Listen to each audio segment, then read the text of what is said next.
Astra Abyssosk. What can I do for you, traveler? Ah, yes. I've heard that you've already made arrangements with the captain of the Crux fleet regarding your passage to Inazuma. Is that correct? Now that I think about it, it's been quite some time since I last visited those lands. Unfortunately, I don't have any current intel that would be worth sharing with you. There you are. You're the traveler that Beidou will be taking to Inazuma, right? Oh, is that right? Well, it's an honor to meet you. The fleet is nearly completed reprovisioning. Once the crews have taken a head count, we can get underway. Captain Beidou sent me to come get you. We'll weigh anchor as soon as you're aboard. Seems Beidou is the captain of her word. Of course! There are many things that the captain insists upon. I'm sure you'll see for yourself once you're on board. So you'll be heading off then? I suppose congratulations are in order. Whether the journey before you leads to the heights of the heavens or the depths of the abyss, each step you take is another achievement. Until we meet again, Ad Astra Abyssosk. Oh, it's kind of hard to say goodbye now. We practically see each other every day. Well, if that's how you feel, why not come and find me when you arrive? I'll be awaiting you on Narukami Island. So there's another Catherine in Inazuma? See, there's no need to get all sappy now. Well, I guess it's time for you to bid farewell to Liyue Harbor. Now that I've delivered my message, I'll be heading back. The ship is currently anchored off of Guyun Stone Forest. Okay, thanks for coming all this way to let us know. Just following orders. I'll see you two aboard the Alcor.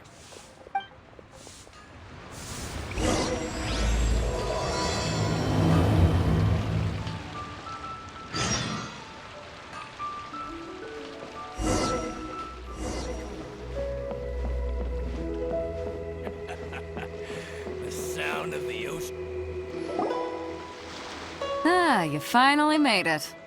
All these years, come rain or storm, the Crux fleet has never suffered a delay. If it were anyone else, I might have set sail already.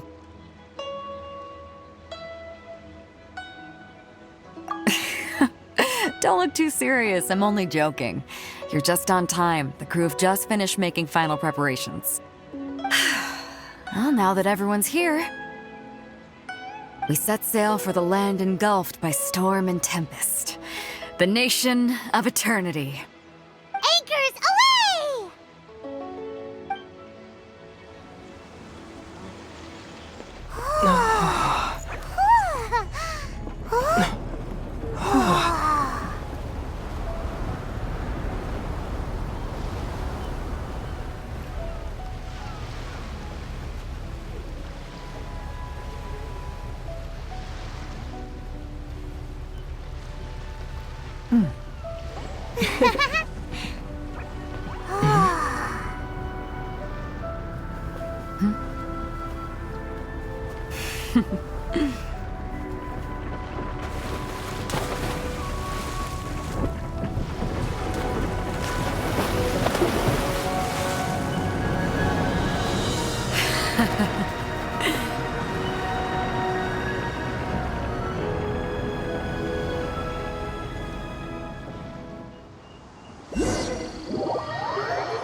Ahoy there.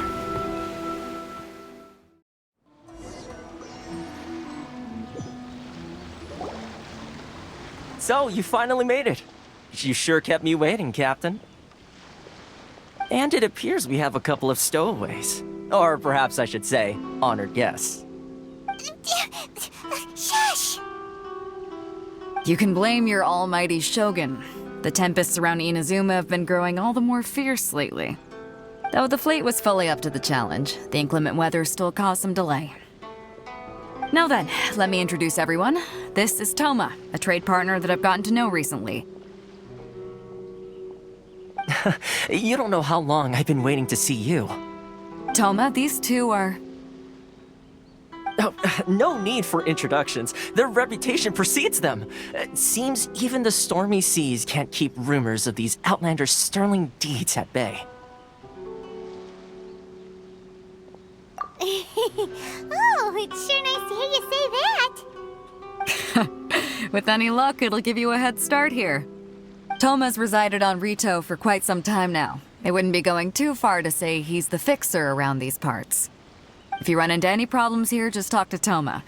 But if he tries to pull any moves on you, I'll be sure to deal with him personally the next time I'm around. No need to worry. I'm sure we'll get along just fine. Good. Then if it's all settled, I'll be going. I wouldn't want to be caught with my sails down here. I do have a wanted fugitive on board after all. Oh, right. Kazuha. Until next time, traveler. Remember to give it your all, no matter what perilous storms you may encounter. Fair seas, Captain Beto. Bye-bye!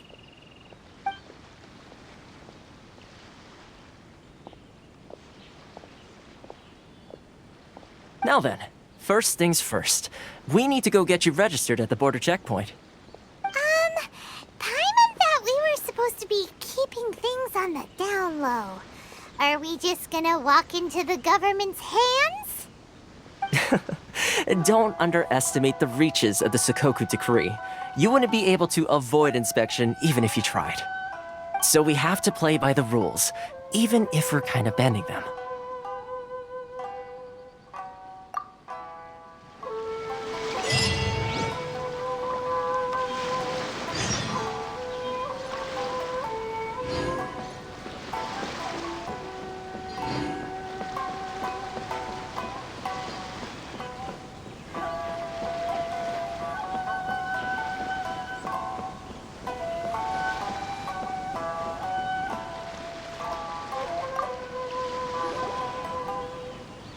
Hello?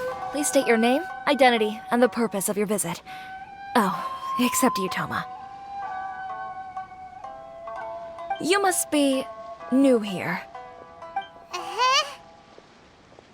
Excuse me? Please provide the information requested and also declare any goods you are carrying with you.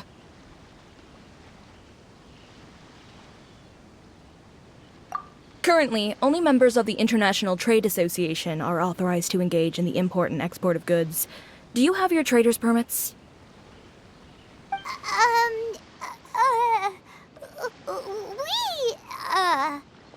My apologies, but I'll have to ask you to... Here are their entry papers, for your kind perusal. What? Take your time. No rush or anything. I just wanted to see what you'd say. Sorry about that.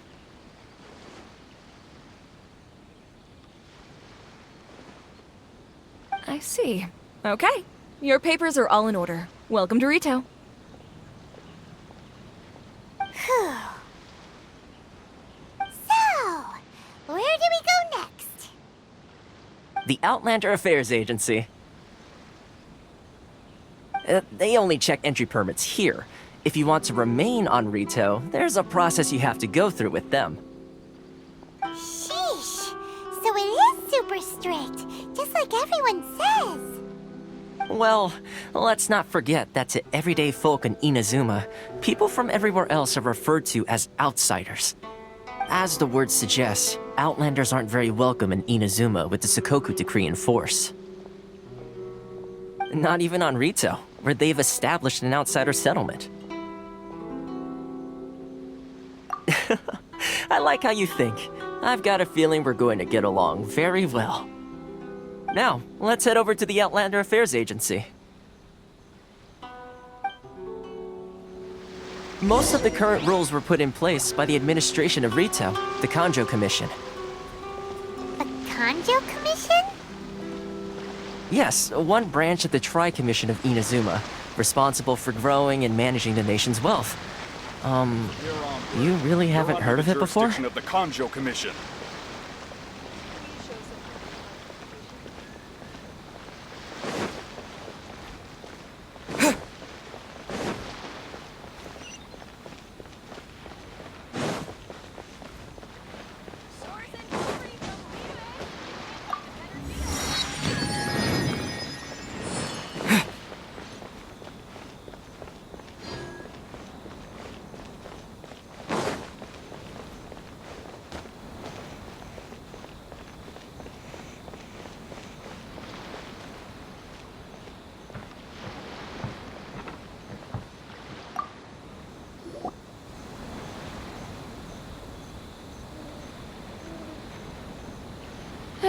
You've completed the entry procedures, yes? And now you want to apply for residency? Both of you? Yes, please. Okay, the processing fee will be 2 million mora. 2 million? For a processing fee? Are you serious? That's right. 1 million per applicant, which makes 2 million total. Don't worry, you can trust my math. Paimon wasn't so much questioning your math as... Ma'am, these two here are good friends of mine. I think you'll find I'm one face you recognize. Ah, Mr. Toma, it's you. By way of courtesy, allow me to reduce it to 400,000 mora total. Thank you ever so much, Miss Eureka. But as this is just a processing fee, I think 600 mora should cover it if I'm paying on their behalf. I'll treat you to dinner too. How does that sound? That's not how you haggle! By all means, bargain the price down, but... All right then, as you wish, Mr. Toma. I will make a record. Much obliged.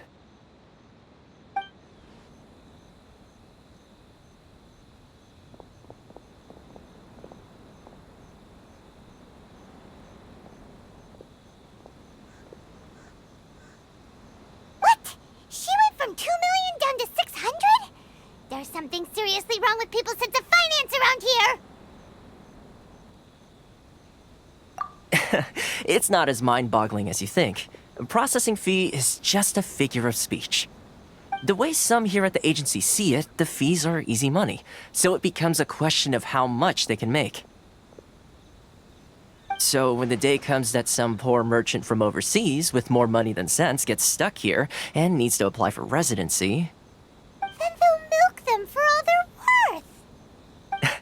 Exactly. It's at times like this that having a local friend really comes in handy.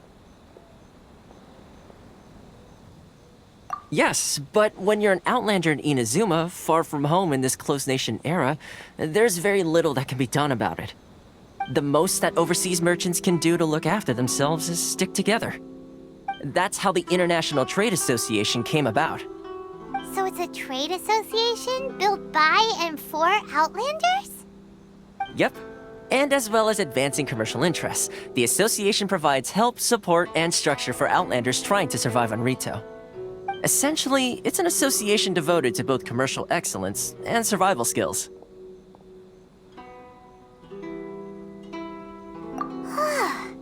Sounds like just staying alive is an achievement when you're an Outlander in Inazuma. I see. So this is the real purpose of your trip. Yes, given that you are Outlanders, it's certainly a lofty aspiration.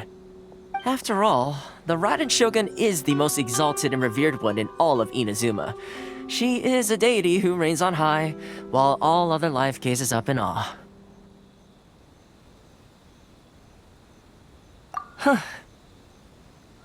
I was going to say nothing is set in stone when it comes to who you will encounter in this world. Who's to say you won't happen to run into the Raiden Shogun one day after lunch? Uh-huh.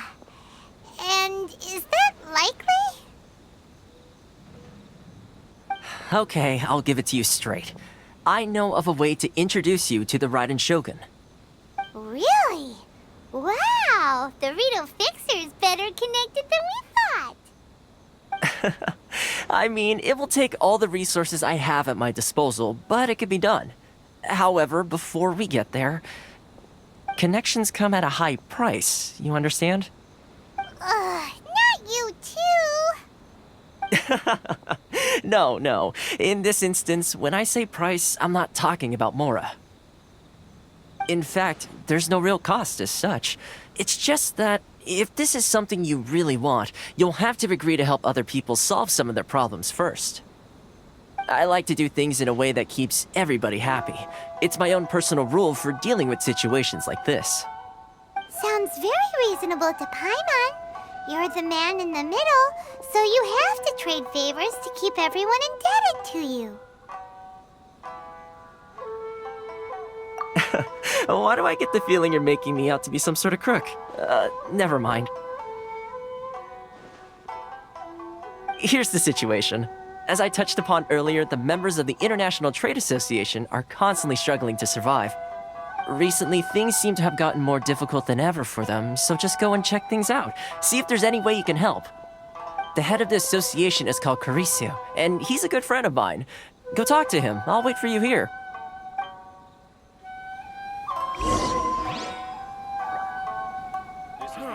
Why in the world can't I use my permit? Proof of identification ready.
Huh?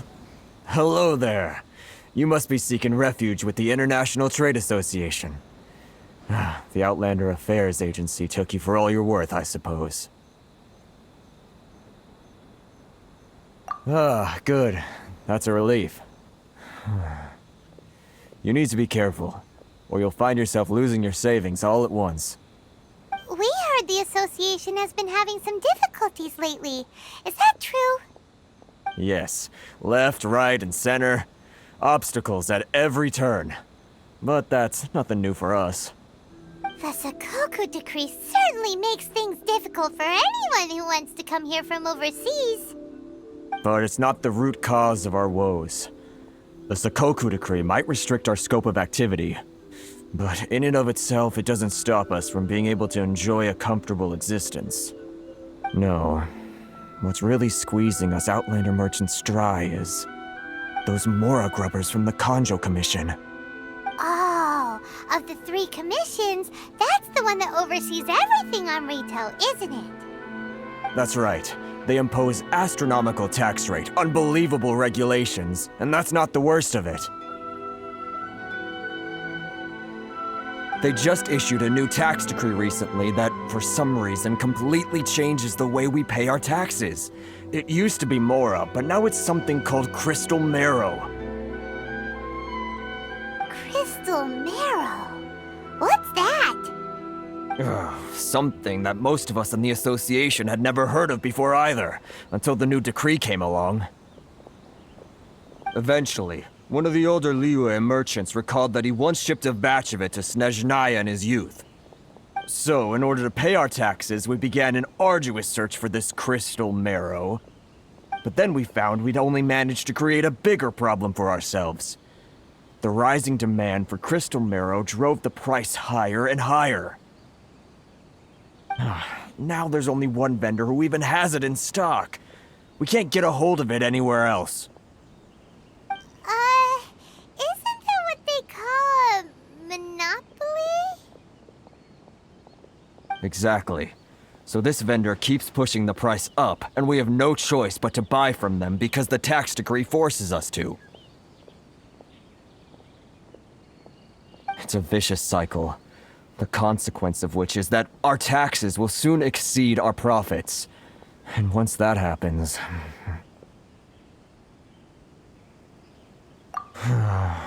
We've tried communicating with the Commission directly, but this is a nation where the cries of a few struggling merchants will never be heard over the ever-present roar of thunder. Fontaine, my dear homeland. I miss you an awful lot at the moment. Sounds awful. They're really bleeding them dry. What do you think we should do?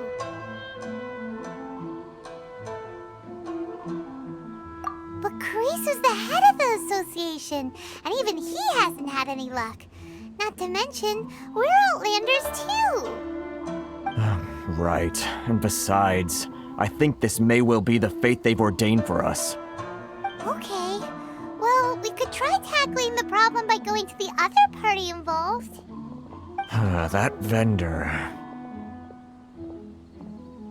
I've actually done business with him in the past, but after a point he stopped contacting us.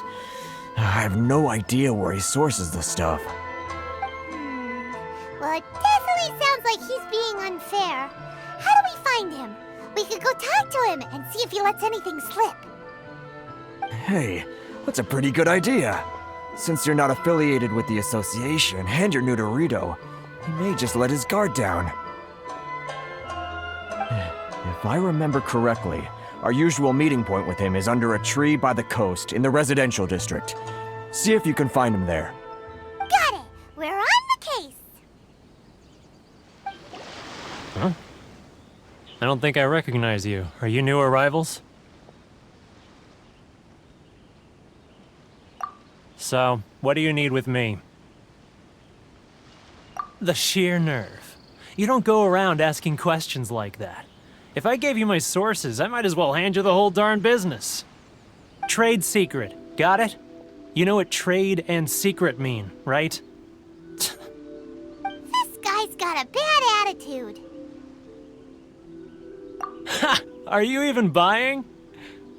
Oh, I see what's going on here. Karisu and his associates sent you here to try and plead their case, didn't they? They're wasting their time. The price is non-negotiable, not by a single Mora. Hey, what's your problem? Get out of here, go on. Tell them they're lucky to be buying from me in the first place, and they ought to be more grateful. If it weren't for me, they'd be in seriously hot water. What are we gonna do? There's no talking to this guy. Good idea. Let's check back in with him. That was quick. You resolved it already? Actually, we're having a little trouble. Oh? Well, by all means, tell me what you need. I'll help as much as I can. Getting you to go fixing things when you've only just arrived is quite a demand. Oh, that guy? I'm familiar. He used to be a bit of a sorry sight, selling shells that he collect on the beach just to get by, but he seems to have suddenly shot up in the world recently. I can only assume he must have found himself a patron after leaving the International Trade Association. Huh. You're saying he used to be a member of the International Trade Association? So he's an Outlander too? Yes. Couldn't you tell when you spoke to him?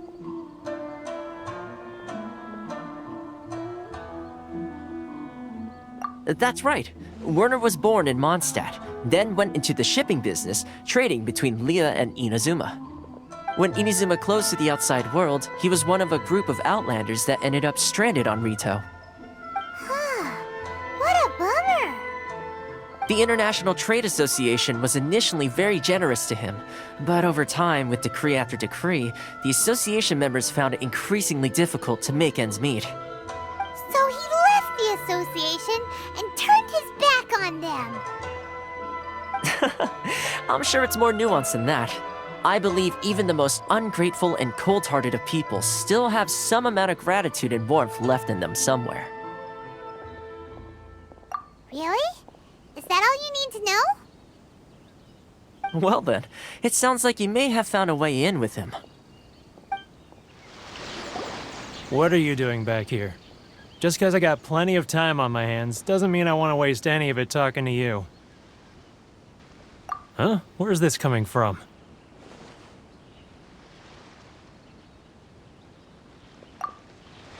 Mondstadt?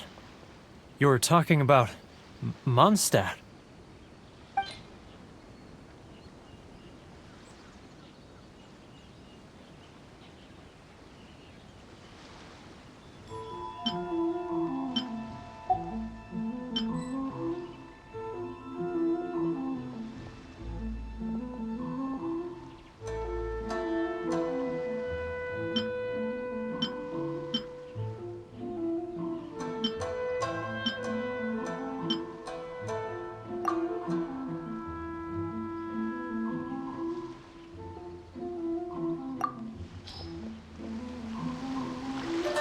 Goodness, I can sense it now.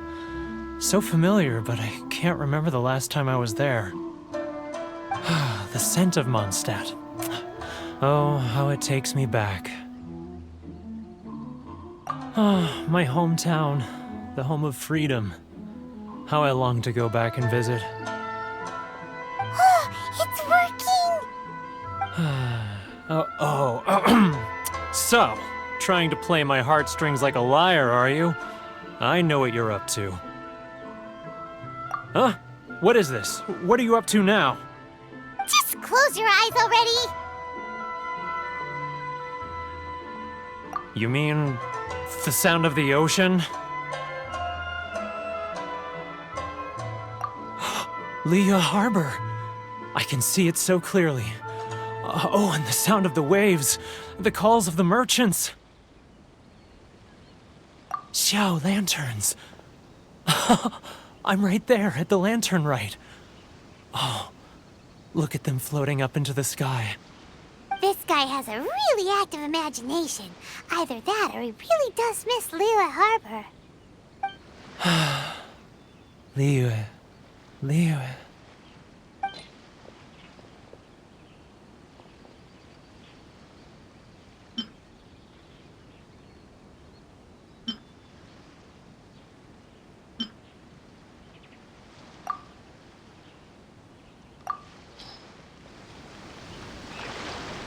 Wait.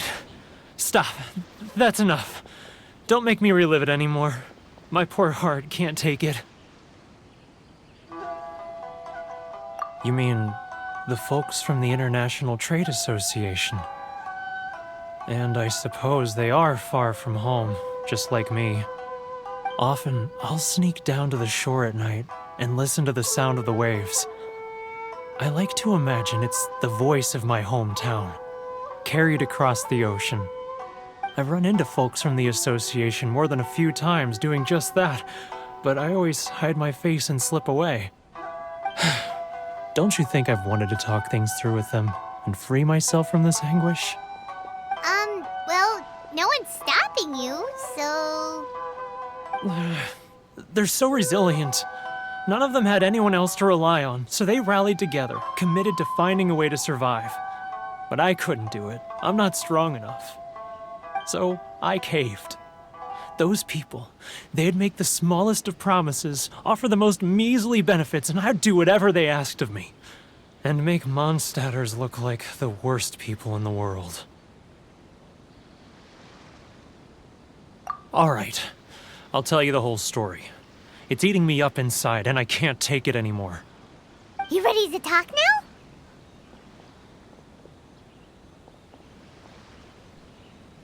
But I betrayed them. I can't show my face there. Come on, you scaredy cat. Look, you messed up, but now it's time to make things right. So come on, get it off your chest. What's the deal here? It's a scheme by the tax collection Ashigaru, Keijiro and his companions. They start by overtaxing the merchants, then take the extra crystal marrow they receive and stockpile it. Once the merchants run out of places to buy crystal marrow, they get me to sell that extra stock back to the merchants at an extortionate price, with the proceeds going to the tax collection Ashigaru. It's plain evil gouging them like this.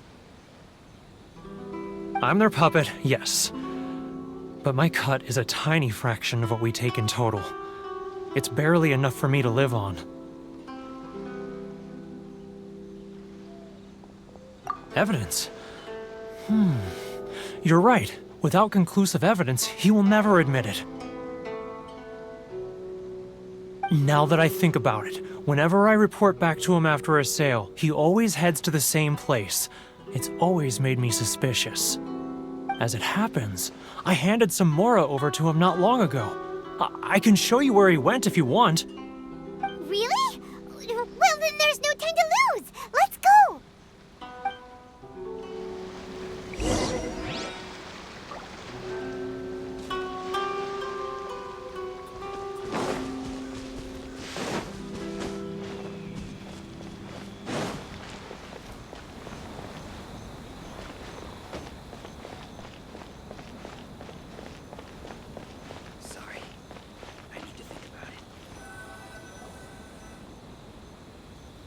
Keijiro! It's him! After him!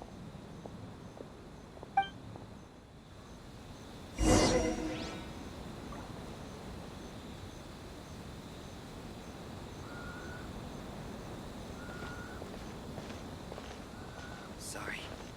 I need to think about it. How boring. Love or freedom? Which one should I choose?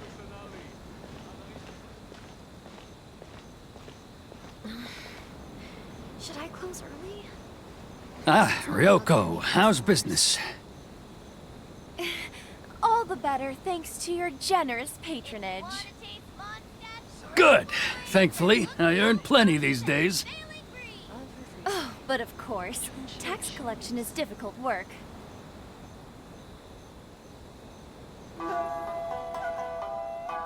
Now, who else is behind on payments? Let me think. Yes, the trade association clique still needs to be brought into line. Sorry. He's getting further and further. What was that sound? Shh! Quiet! Don't let him find us! Must be hearing things. Ah, drat, I'm behind schedule. I need to hurry.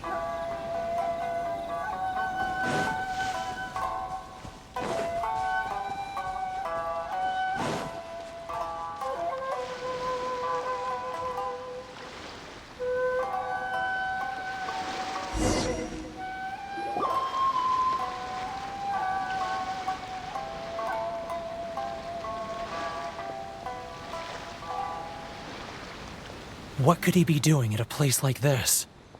It looked like he buried something over there, didn't it? Why don't we take a look?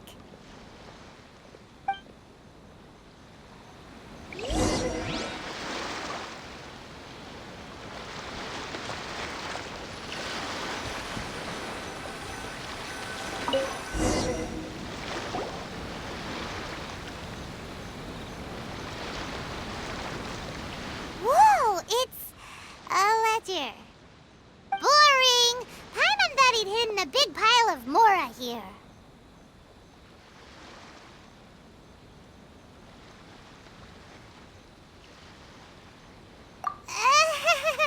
Yeah. Let me take a look here. Ah, yes! This is what we're looking for. A clear and complete record of every single transaction, each one proof of his guilt. Great! Well, now we have our hard evidence. Let's go tell Karisu the good news, shall we? I'll say goodbye to you here then. Huh? You aren't gonna come with us? I need a little more time before I'm ready to face the head of the association. I'm sorry. Huh. Poor Werner's a pretty awkward guy, huh?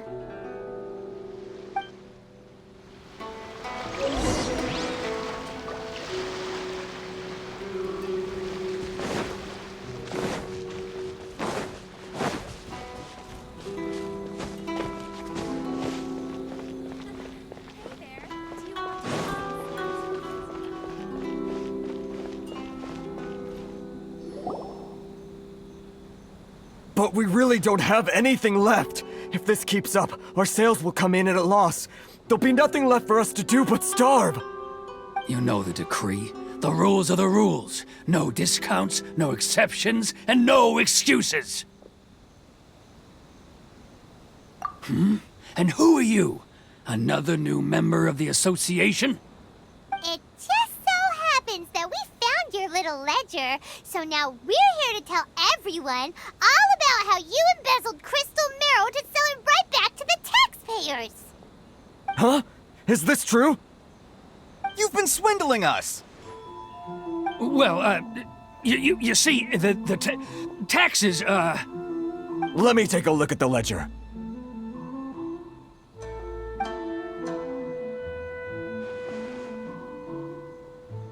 Well, would you look at that? Every payment the association has made is right here in your personal ledger. So, Mr. Keijiro, it seems you have some explaining to do. How shall we settle this, So you think you can use this against me, do you? It's quite obvious that I'm merely trying to earn a modest living for myself, like anyone else. Word has it that samurai and the commission place great importance on reputation and prestige. Though I'm sure commission members won't blame you once word gets out. Huh? Is that a threat? Are you threatening me? No, not at all. I'm simply stating that it would be quite a pity if an illustrious gentleman such as yourself were to have their reputation tarnished. Well, even if what you say is true, what do you suggest we do about it? I believe you still have a quantity of crystal marrow in your possession, correct? Perhaps that crystal marrow could be used as compensation for the recent tax hike, and us merchants could finally have some more breathing room. Is that it? Do you have any idea the hoops I had to jump through to get the crystal marrow and keep it hidden? Fine. In that case, I'll send it over to you today. And not even an ounce of shame for his actions. So that's it? My shop's been closed for weeks now. I've even had to ask my friends to help bail me out. What about my losses? Come on, Harrison. We've already struck a good deal here. I'm sick of being pushed around like this. I won't let him off so easily. Harrison! Hey, what's all this racket? Does someone dare question the decree? Ah, Chief, you've arrived. What was all the commotion I heard just now? Oh, we were just discussing a minor tax issue. I do my utmost to lend them a helping hand, but they're never grateful. A helping hand? The only thing you're doing is stuffing your greedy pockets with our hard-earned wealth. I assure you that Hirage Shinsuke will hear of this. Oh, and you dare to utter the Commissioner's name. You Outlanders have no respect for the rules. Seize the merchants. We will resolve this dispute back at headquarters. Uh-oh. This is going in a bad direction. Gentlemen, come now. Is there any need for this? If there's a dispute to resolve, let's get a drink and talk it over. Who are you supposed to be? And why in my right mind would I join you for a drink? You never heard of the Fixer? Here's my card. Huh. You're from the Yashiro Commission. Shh. Huh.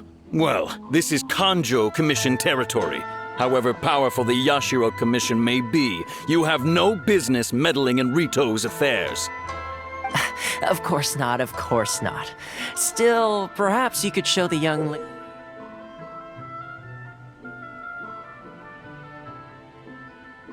lady of our clan some courtesy. You wouldn't want your name showing up in a petition to the Shogun, would you? That fan, the Shirasagi Himegimi. I don't need any trouble with her. Okay, let's forget all this. It'll give us one less thing to worry about. But, Chief! Enough! We're leaving! Let's get dinner one day soon, gentlemen. My treat, I insist. No response, huh? I suppose that bridge is well and truly burned then.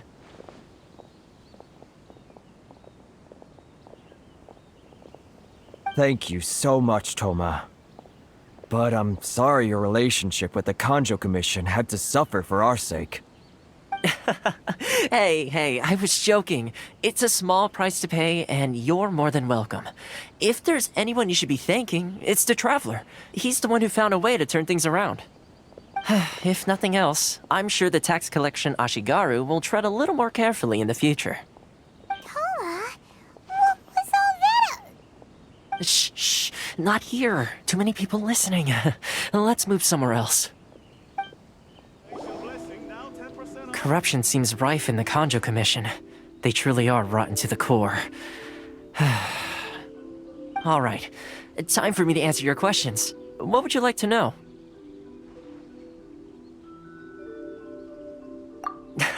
Straight to the point. Let me reintroduce myself. I belong to the Kamisato clan of the Yashiro Commission on Narukami Island. I'm an attendant of the Shirasagi Himegimi. You've been keeping your true identity a secret from us this whole time? So, the Yashiro Commission. Guessing that's another branch of the Tri-Commission? Correct. The Kamisato clan is the head of the Yashiro Commission, who manage ceremonial and cultural affairs. I'd go into more detail on what exactly that covers, but I'm not even sure myself. I'm just someone who was fortunate enough to be taken in by the Kamisato clan. My role is to take care of the daughter of the clan, Kamisato Ayaka, also known as the Shirasagi Himegimi. Seems like she must be super famous in Inazuma, given the reaction of those guys just now. Oh, most definitely. She's graceful, dignified, and kind-hearted too. The people of Inazuma quite adore Miss Kamisato. Her fame even somewhat eclipses that of her older brother, Kamisato Ayato, despite the fact that he's the current head of the clan. I suppose those who treat others with compassion earn themselves the same treatment in return. Miss Kamisato's situation certainly seems to attest to that. Take me, for example. I'm just an attendant, and yet she treats me as an equal, as she would a friend.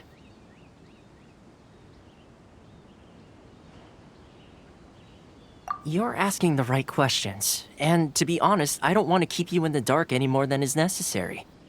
Firstly, you should know that being a fixer is not something you can fake. I spent the better part of a month tirelessly building up a network of relationships on the island, and I got to know Captain Beto during that time too.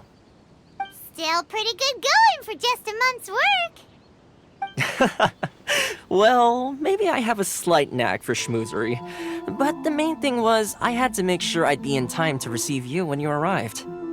Inazuma may have closed off to the outside world, but that hasn't stopped a lot of people from hearing about your feats in Mondstadt and Liyue. So, when Miss Kamisato heard of your intention to come to Inazuma, she began looking forward to your arrival with great anticipation. She's excited to find out whether the rumors are true.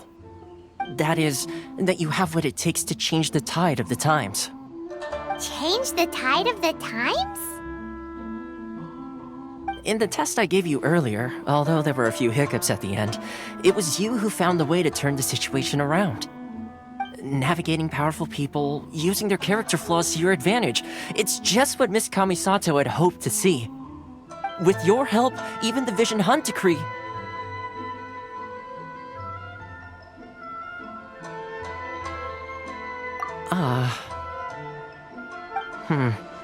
That's an unexpected development. Perhaps our sources were misleading. Yes, of course. I completely understand, and as agreed, I shall help set that up for you. Toma sure didn't put up much of a fight. Well, my work on Rito is done. So I suppose this is goodbye for now. Oh, one more thing. This invitation letter is for you. When you get to Narukami Island, you can find me at the Komori Tea House, as per the letter. Good luck with everything. See you soon.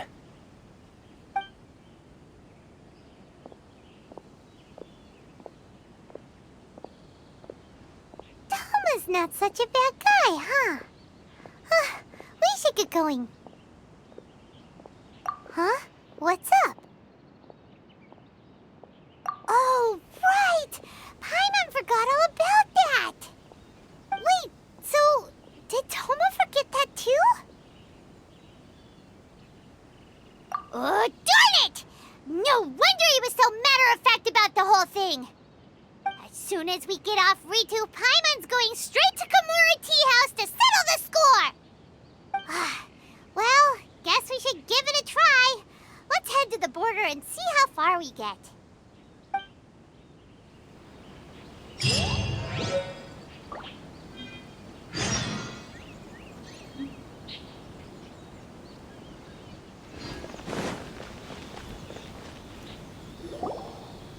Stop there! Present your travel permits. Sorry, but we really gotta get to Narukami Island. It's kinda urgent.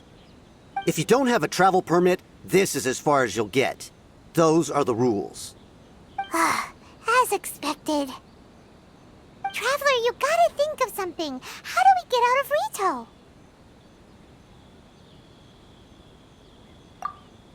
Are you saying we should go and meet with the Kanjo Commissioner? Guess it can't hurt to try. Even if Paimon has a few choice words to say about his subordinates. Who knows? Maybe he's our biggest fan.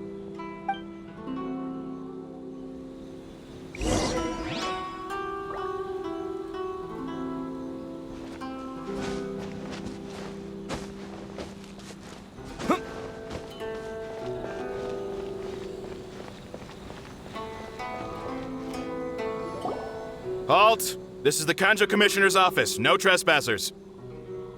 We're here to see, the Kanjo Commissioner? The Kanjo Commissioner seldom entertains Outlanders. Leave now or we'll be forced to... Wait. Oh, Commissioner! These two are honored guests from afar. No need to give them the usual spiel. Come on in. Let's see what we can do for you. Did you get all that, mister? My sincere apologies.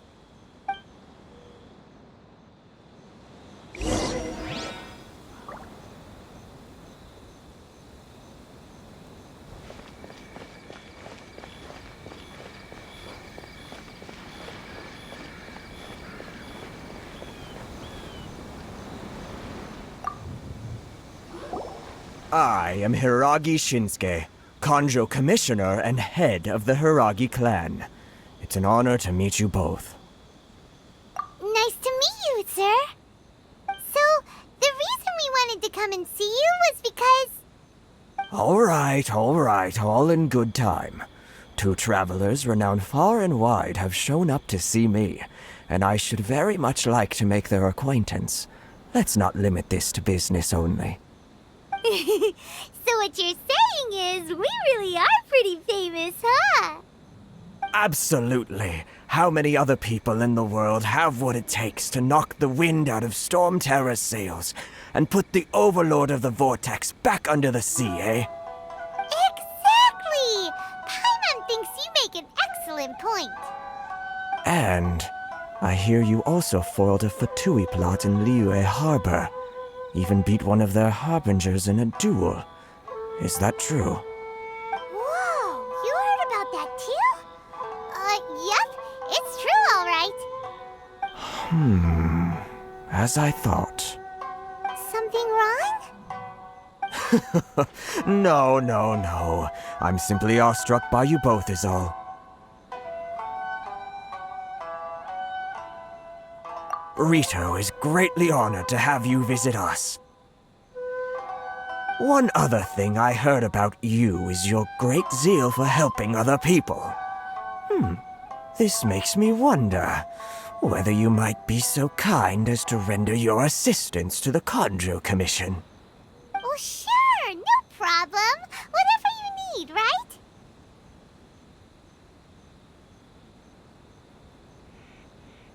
Excellent. Well then. You must know the Qingxin.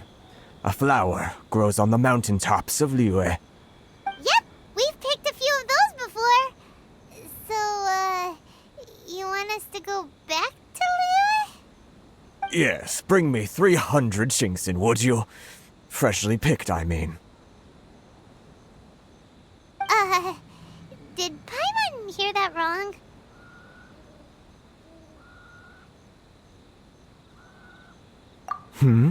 Too much trouble, is it? I see. Then how about this? We have a few items that need delivering. Perhaps you can help with that? That sounds much more like it. 709 letters, to be precise. Hey, what gives? How come you don't have people to do that already? Terribly sorry. We're just a little short on people lately. What sort of an explanation is that? Traveler, what are we going to do? Should we really help this guy?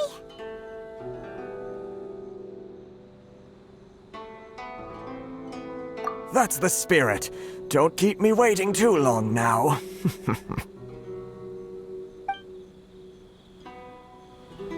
You're seriously considering taking this job? The terms are ridiculous.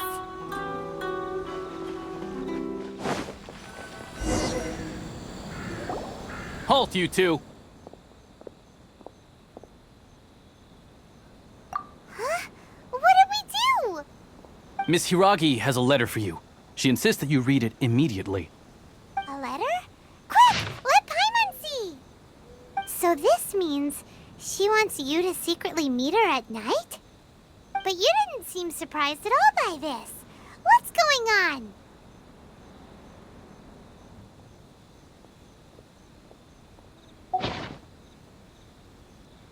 Huh? Have you been up to something behind Paimon's back? Let's ask her tonight and see what she has to say.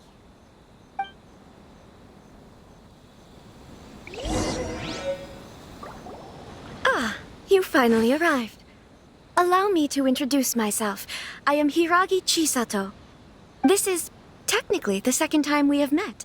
It's a pleasure to see you again. Wow. She's the daughter of the Hiragi clan, all right. No need to be so formal. I've long marveled at your accomplishments, and at last we have the chance to meet. Is it Paimon, or does something seem a bit off here? The reason why I wanted to secretly meet you here is, well, I feared that I might never have another opportunity to discuss this with you. Discuss what? Ahem. I should like to ask for your help with delivering a letter.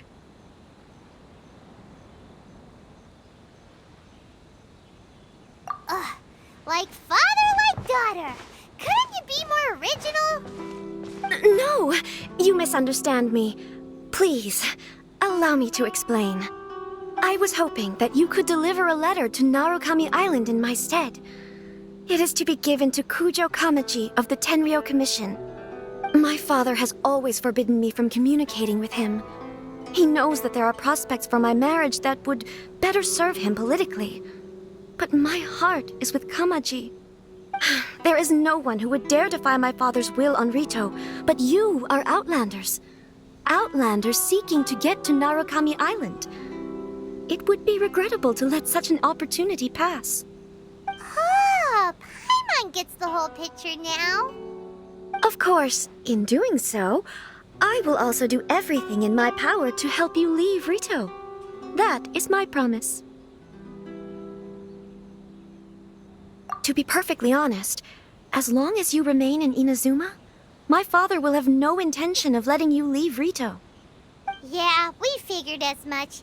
It was pretty obvious he was just trying to hold us up here. I secretly overheard a conversation between my father and a very arrogant-sounding woman just a few days ago. They seemed to be discussing how to keep you here on Rito. In fact, it was the first time I had ever heard my father speak so respectfully to someone who wasn't the Shogun. We don't have much time. I'll tell you my plans to help you off the island. It just so happens that a shipment of goods is... Very well. I'll be waiting for you at the border. I'm counting on you to deliver my letter.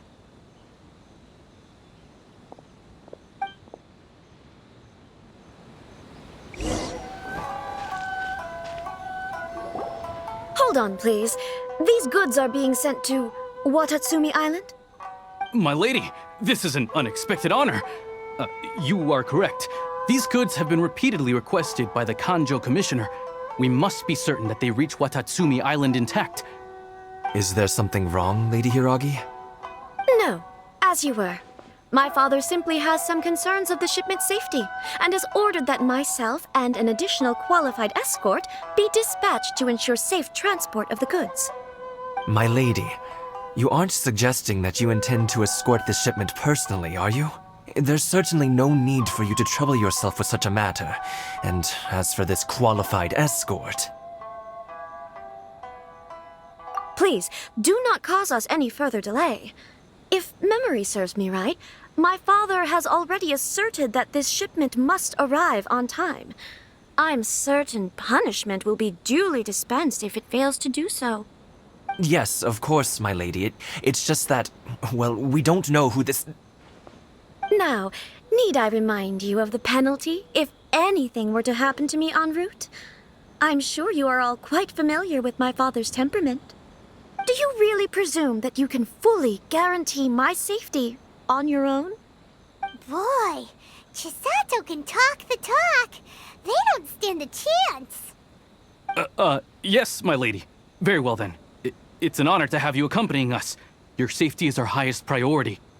Shinojo, you can't really be agreeing to this.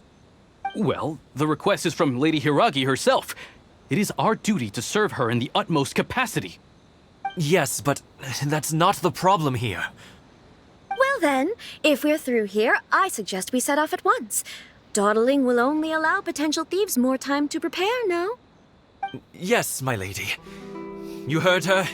There's no time to lose.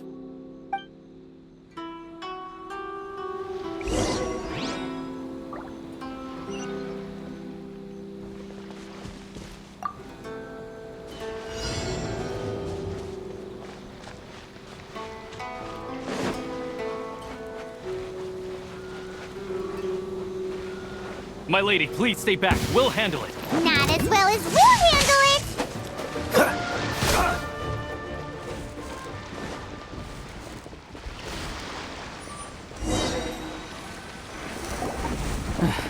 We can take refuge in the village up ahead. How are you faring, my lady? I'm perfectly all right. You may stop here. The road to Narukami Island is just over there. In my letter, I've requested Kamaji to grant you a special travel permit from the Tenryou Commission. Consider it a token of my appreciation. My lady. So that's how it is. I had a feeling something was amiss, but Shinojo, you... No, Lady Hiragi would never hide anything from us, I'm sure of it. But who is this Kamaji you speak of, my lady? I'm not afraid to say that he's the one I love. The one you love? Shinojo, did you honestly think that... What? No, I was just clarifying, that's all. I would never in my wildest dreams, You two needn't worry. Please, forget that this ever happened. If my father catches word of it, I alone will be held accountable. Yes, of course. As you wish, my lady. But what will happen if your actions here are discovered, Chisato? Don't fret. My father has always been one to spoil me. The worst he'd do is sentence me to half a day without food, or something to that effect. Huh. Paimon never suspected a guy like him could have a soft side. I wish you a safe journey. I'm sure we will meet again. Bye, Chisato! Come now. Quit your staring and let's get moving. We've got goods to shift. All right.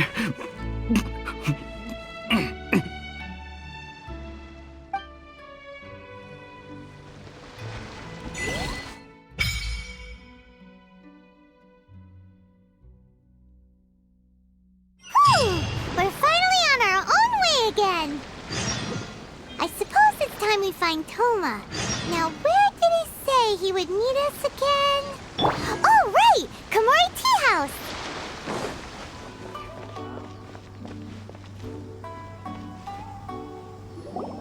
According to the letter, this should be the place. Sorry, we don't serve the general public. I'm afraid you'll have to leave. Wait! We're not the general public. Well then, you must be a couple of wandering outlanders that snuck into the nation, judging by your attire. Are our clothes really so... what Paimon means to say is... The Yashiro Commission's seal. This must be from Mr. Toma. It seems there's more to you than meets the eye. In which case, welcome to the Komore Tea House, a safe haven for the Yashiro Commission. Well, that sounds more like it.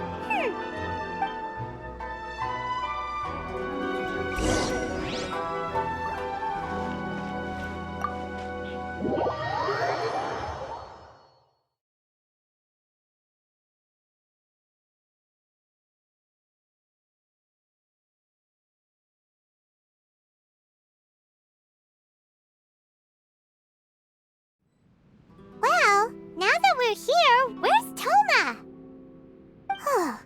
Paimon doesn't see him anywhere. Do you think he forgot his promise to meet us? Who forgot their promise? I was beginning to think you'd forgotten about me. What? Is that dog talking to us? Relax. No need to look so surprised. I take it this is the first time you've seen me in this form? Huh. So you didn't see anything like this when you were in Liyue Harbor? Now that you mention it, this does suddenly seem less out of the ordinary.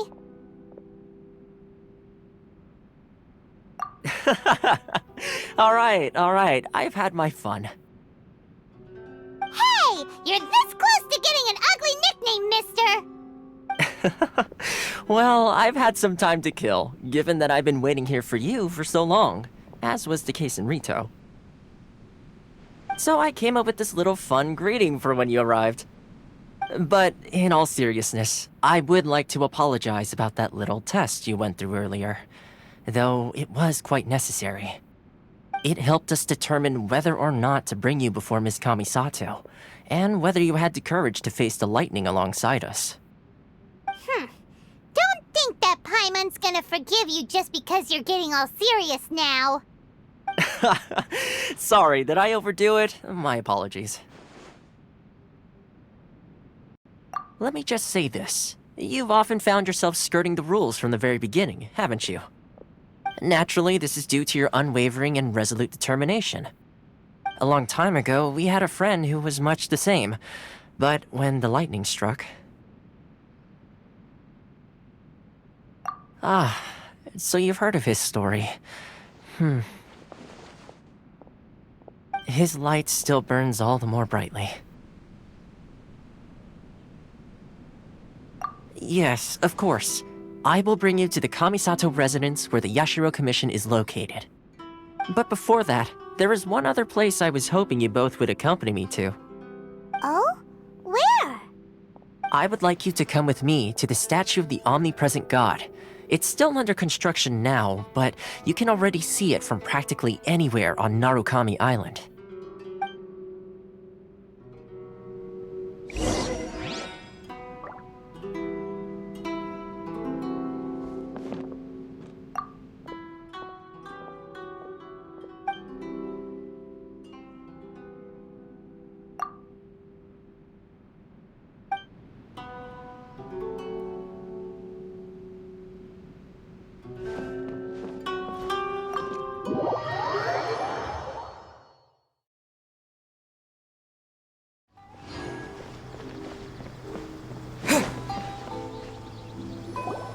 This area sure feels gloomy. People probably don't come here often, do they? Huh? Are Paimon's eyes playing tricks? Or are there things embedded in the statue? Visions. Visions? You mean all the visions that are collected from the Vision Hunt decree are put into the statue? So you've already heard of the Vision Hunt decree.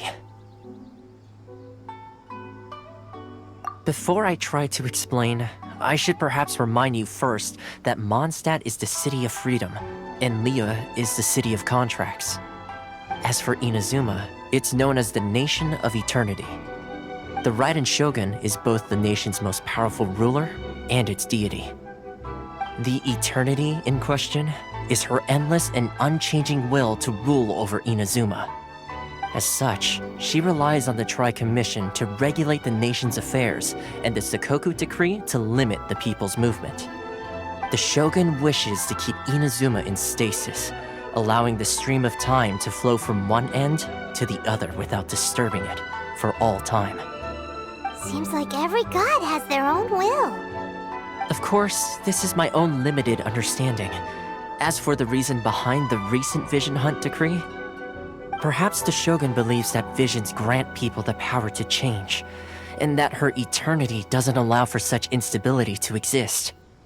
Whatever the case, the fact is that the Raiden Shogun has dispatched the Tenryou Commission to scour the nation for visions, embedding each one in this statue. And this statue of the omnipresent god can be seen as Inazuma's symbol of eternity. But if that's the case, wouldn't you say that the Raiden Shogun is being, I don't know, selfish? Only outlanders such as yourselves would ever dare speak out so directly against the Raiden Shogun. And yet, I agree. The Vision Hunt decree is something that simply should not exist. And Miss Kamisato has been committed to fighting it since the day it was announced.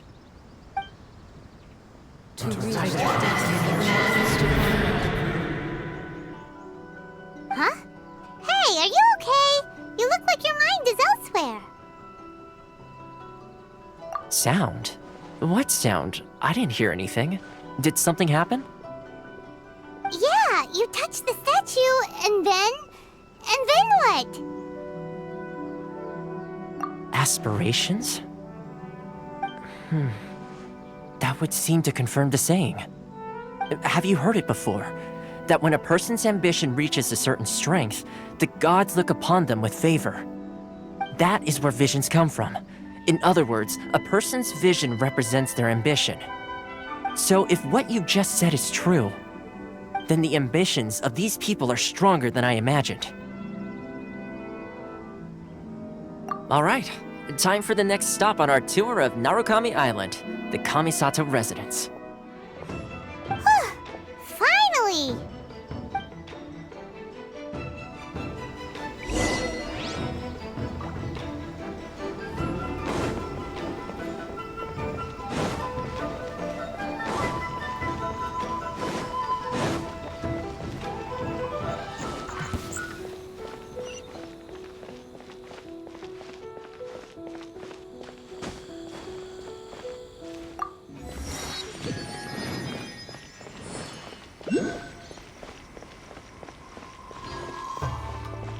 I'm sure the Kamisato clan will be fine.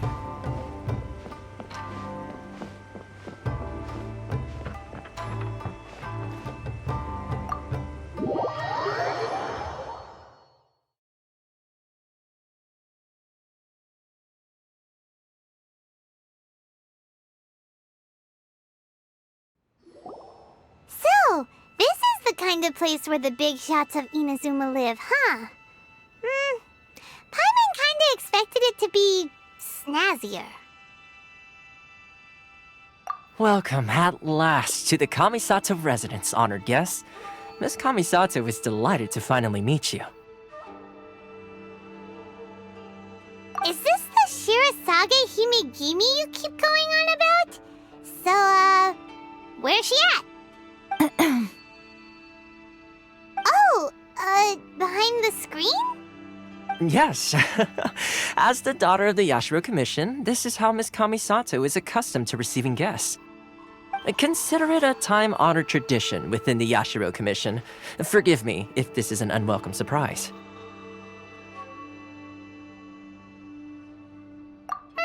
Makes sense. She's a super important person after all. Please forgive my lack of courtesy for receiving you in this fashion, especially following such a long and wearisome journey over the sea.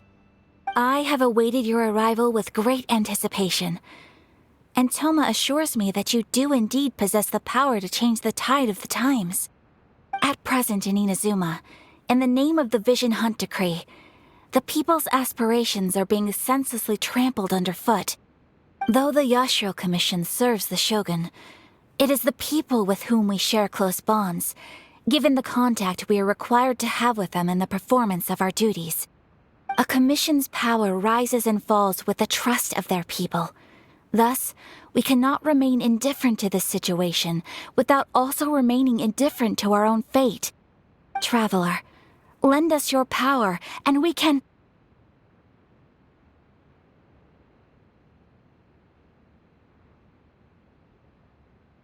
Oh. See, milady, it's just like I said. This will take us nowhere. No, please! Wait! Please, don't go! I will introduce you to the Raiden Shogun on one condition. You must fulfill 3 small wishes on my behalf. What are your wishes? They pertain to 3 whose visions were taken from them. Perhaps once you've met them, you will understand.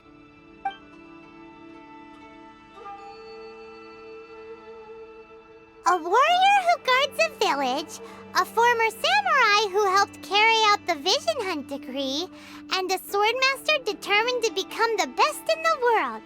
Does Paimon get that right? Correct. Please do all you can to help them. I will await your return here.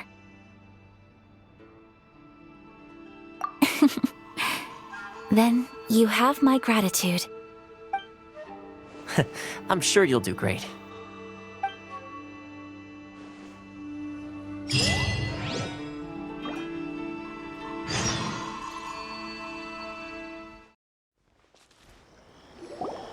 Let's see.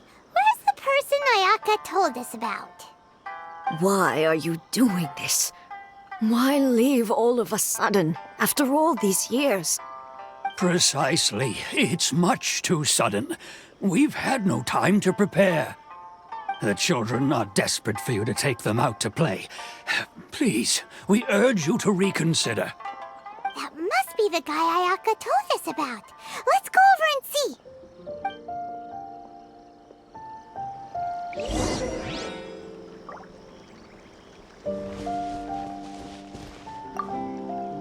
Ah, you must also be here to try and convince Tejima to stay. Tejima has protected this place ever since he arrived here 30 years ago. Keeping out the treasure hoarders, fending off any monsters that draw near, resolving quarrels between the villagers.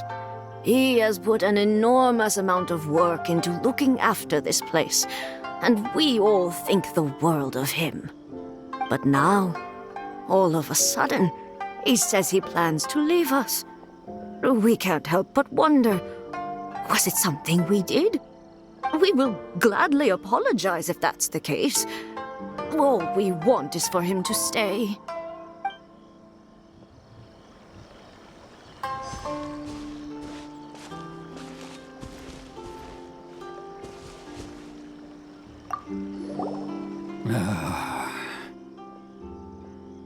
If you want my opinion, something to do with the Vision Hunt decree. It's clear that Tejima had done nothing wrong, and still they confiscated his vision. After that, he became a completely different person. I can't claim to fully understand it, but I could tell that he'd lost something very important to him.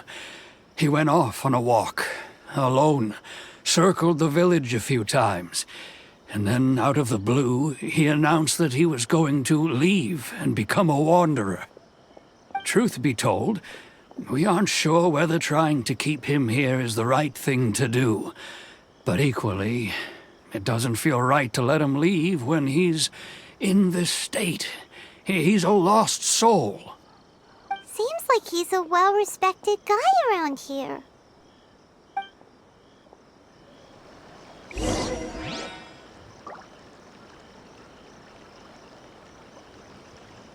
One day, I'll be as great as Ryuji. You must be Tejima. So what's made you want to up and leave all of a sudden? Me? It's not a question of why I want to leave, but a question of what reason I would have to stay. True, but that's not why I chose to stay here. And what made me want to come here 30 years ago? And why have I never wanted to leave in all that time? I don't have answers to those questions because I can't remember anymore. Ever since they took my vision away, it's like a slice of my memory is gone. In the past, I knew I wanted to stay here. But whatever resolve I had then, it's gone now. So I thought, what's to stop me from moving around instead? The emptiness inside me will be there either way. Okay. Well, in that case, if we help you rediscover the reason you chose to stay, you won't need to leave anymore, right? But if you can't remember anything, it's not gonna be easy. Oh, maybe if you just try a little harder to remember, then it'll all come flooding back? Oh, that reminds me. Last time I brought Tejima some fruit, I do believe I saw him writing in a diary. I keep a diary?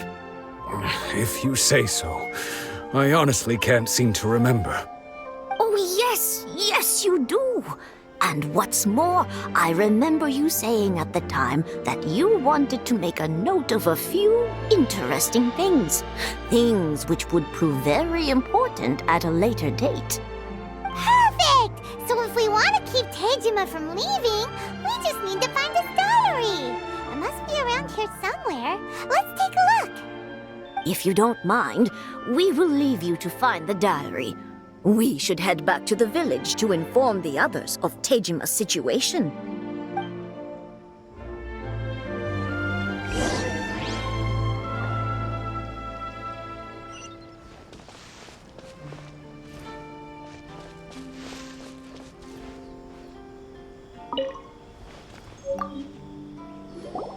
This looks like Tejima's diary, all right.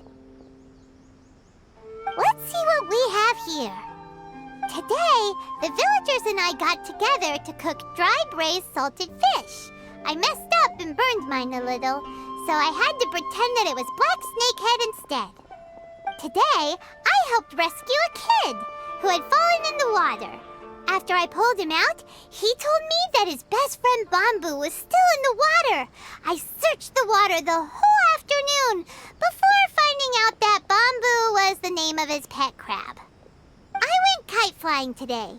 The string broke, so I chased after it as fast as I could. I soon realized I was never going to get it back, so I just found somewhere to sit and watch as it flew away into the distance. Seems like your average diary of daily village life. Huh? Wait, there's more!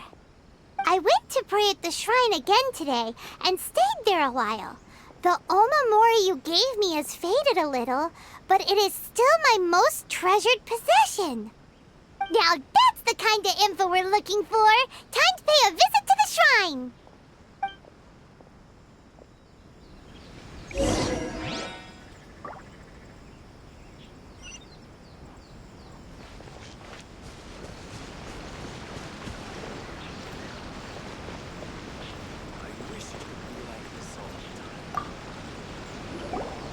So this is the Omamori Tejima wrote about. Interesting. Looking at the color and the design, Paimon would have thought it belonged to a child. But anyway, if he had this with him all the time, there's a chance some of his elemental energy remained on it. Do you think that it might come in handy?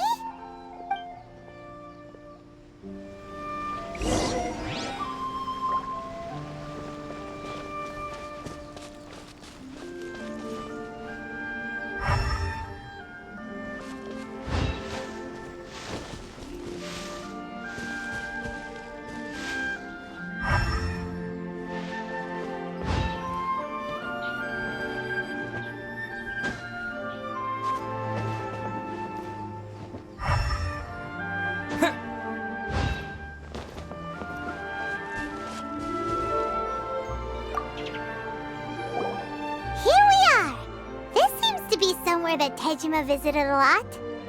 The soil looks like it's been disturbed. Maybe Tejima buried something precious here. Something that kept him in the village all these years? Must be something pretty amazing if it made him stick around for 30 years. Let's dig it up and take a look. It looks like a letter. The paper's gone yellow. Must have been written a really long time ago. Konda Village. Sounds so familiar. Where is that place again?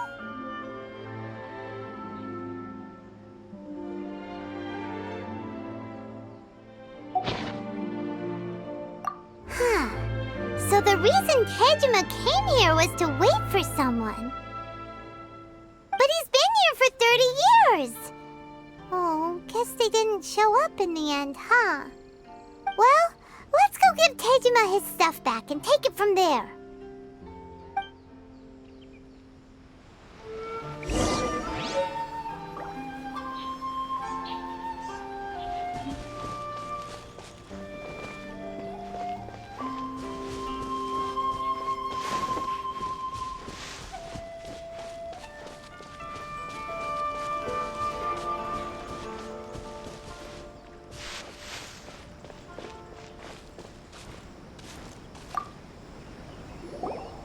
Well, I'll be. That's certainly my handwriting. And I guess the Omamorian letter belonged to me too. But I have no memory of anything that's written in this diary. Still, it's clear that I was waiting for someone here, and that I chose to wait for 30 years. Over the years, I must have made a note of anything interesting. Anything that I could share with her when we were finally reunited. And just look at all the things that did happen over the years. The time has flown by so quickly. 30 years feels like the blink of an eye. How could I have forgotten something so important to me?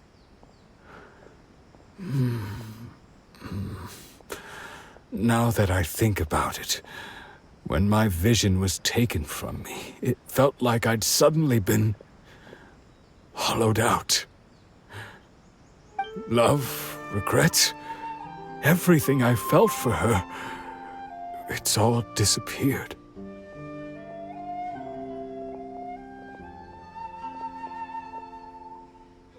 No, not especially. After all, I've forgotten who she was. Her face, her voice, the things we experienced together. I barely recall any of it. It's as if she'd never been in my life to begin with. As if all these years have been nothing but a hazy dream.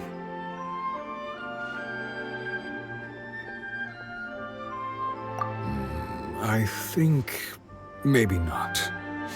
If this is something I waited most of my life for, I suppose I should carry on waiting.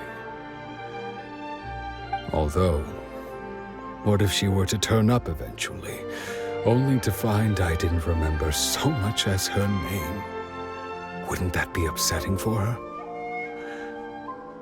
When I think about it like that, I do feel a slight tinge of sadness in my heart. How curious. Why am I thinking like this when I don't even remember who she is? It's just like that feeling of emptiness, the feeling that something is missing. Thank you both for helping me reconnect with my reason for staying here. I shall remain here and keep waiting for her. Tejima seems to be dealing okay, but still, it makes Paimon really sad. Seems it's just like Ayaka and Toma were saying. If you lose your vision, you lose all your hopes and dreams too. That certainly explains the state Tejima was in earlier. At least we were able to help him, weren't we? Well, let's go find the next person. According to Miss Kamisato, the second one who lost their vision is a samurai from the Tenryou Commission.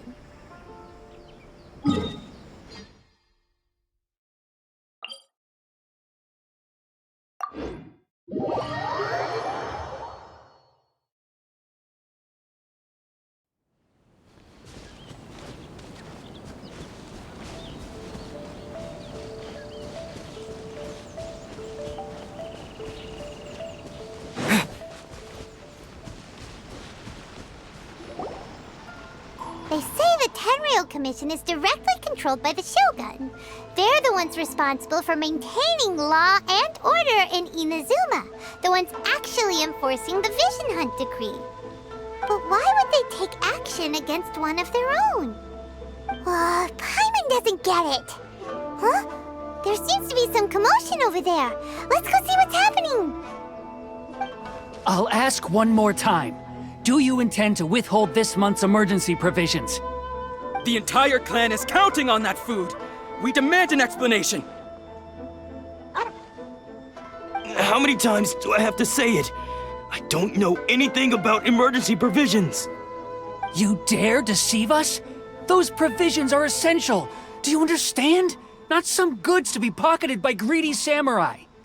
You samurai think you can just do whatever you please? The Tenryou Commission will hear of this! Oh, huh? And who are you? One of Kurosawa's gang, no doubt. What? We just happened to be passing by! We heard the commotion and came to see what the matter was.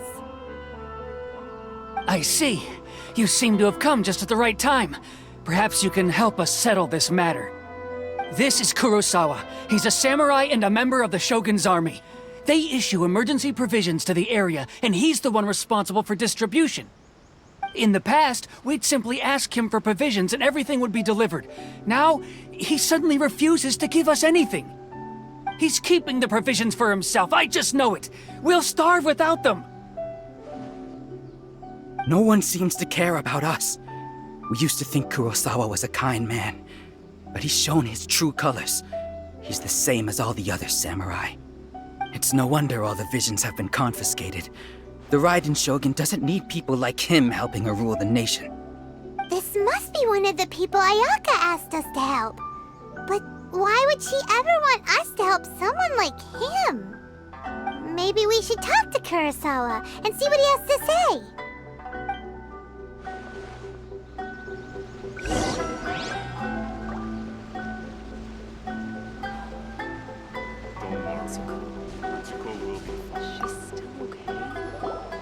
I've never even heard of these emergency provisions.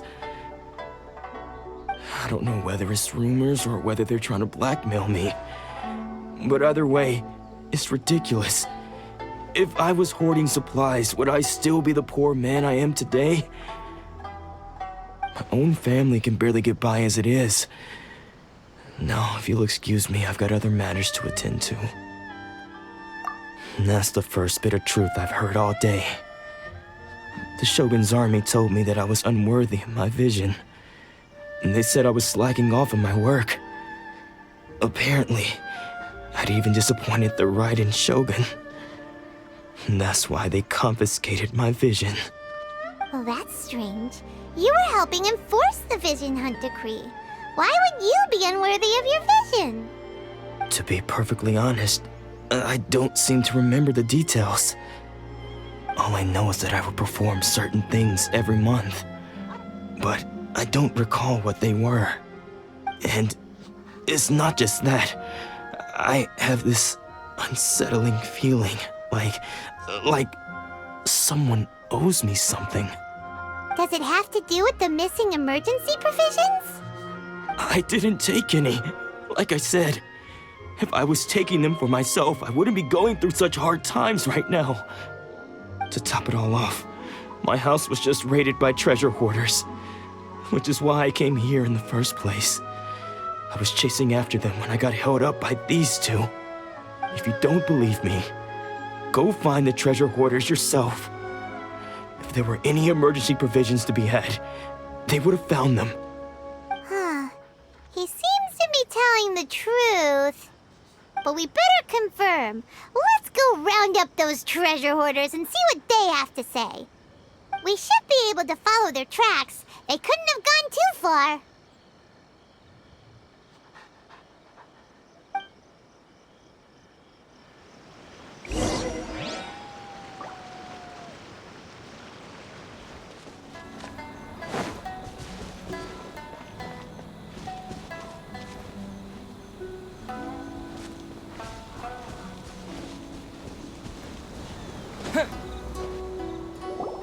We really outdid ourselves this time.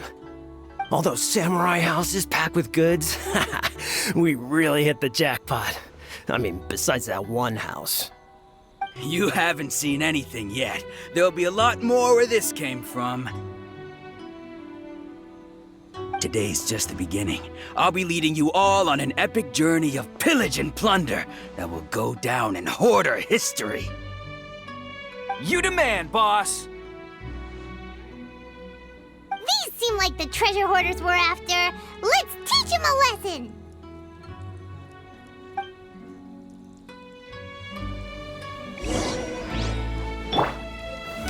Gather! Don't get frostbite. Your own freeze!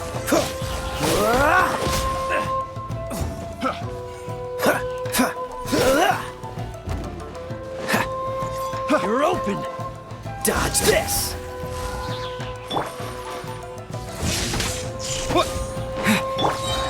Cool it!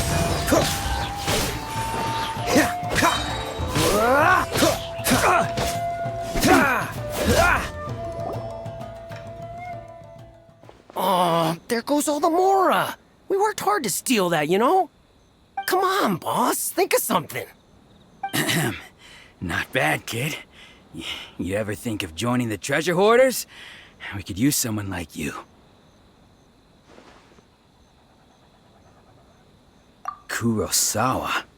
Oh, I remember. So he's the one who sent you after us, huh? Just our luck. I knew he shouldn't have hit that place. So what did you see inside? Was it stuffed with food supplies? Food supplies? You kidding? That place was a complete mess. All we found was a strange-looking box, hopefully with valuables inside. I didn't want anyone else to see it, so I was planning on opening it myself once we got back. But now that you've caught us, how about we make a deal? That little box for our freedom. What do you say? You've got a deal! Now show us what's in the box! Huh? What the? There's nothing in here but IOUs! Yeah, a lot of them too. And they all seem to be made out to the owner of a general goods store, a Miss Aoi. We're talking tons of Mora here. We better talk to this Miss Aoi and get to the bottom of this. As for you guys, you're free to go. Just pray that our paths don't cross again. Yes, of course. So, we redeemed ourselves for some IOUs. Does that mean we broke even? Shut it. Let's just get out of here.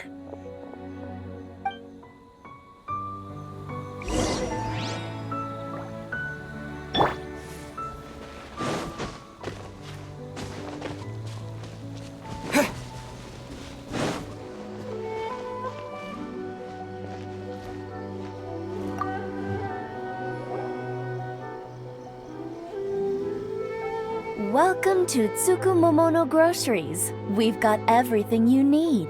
Can I help you find something? Or perhaps there's something you want to inquire about? Ah, so you're friends of Kurosawa, I take it? Perhaps you're here to pay off his debts. Whoa! Let's not get ahead of ourselves. We're just here to learn where they all came from. How did Kurosawa end up owing you so much money? Did he buy anything super expensive here? Let me think. Kurosawa would come regularly to purchase large quantities of foodstuffs. He'd always put the payment on his own account. However, the price of provisions began to skyrocket recently, and his salary was no longer enough to cover the cost. So, he started writing out IOUs to cover whatever he couldn't afford of the usual amount. So that's how he was getting those emergency provisions. But why did he have to purchase a usual amount? If the prices increased, couldn't he just buy less? Well, if you think about it, the citizens receiving the emergency provisions must have been carefully calculating how much they needed to sustain them each time. Kurosawa thought that it would be quite the disappointment for them if they found they didn't have enough, especially after such long and careful planning.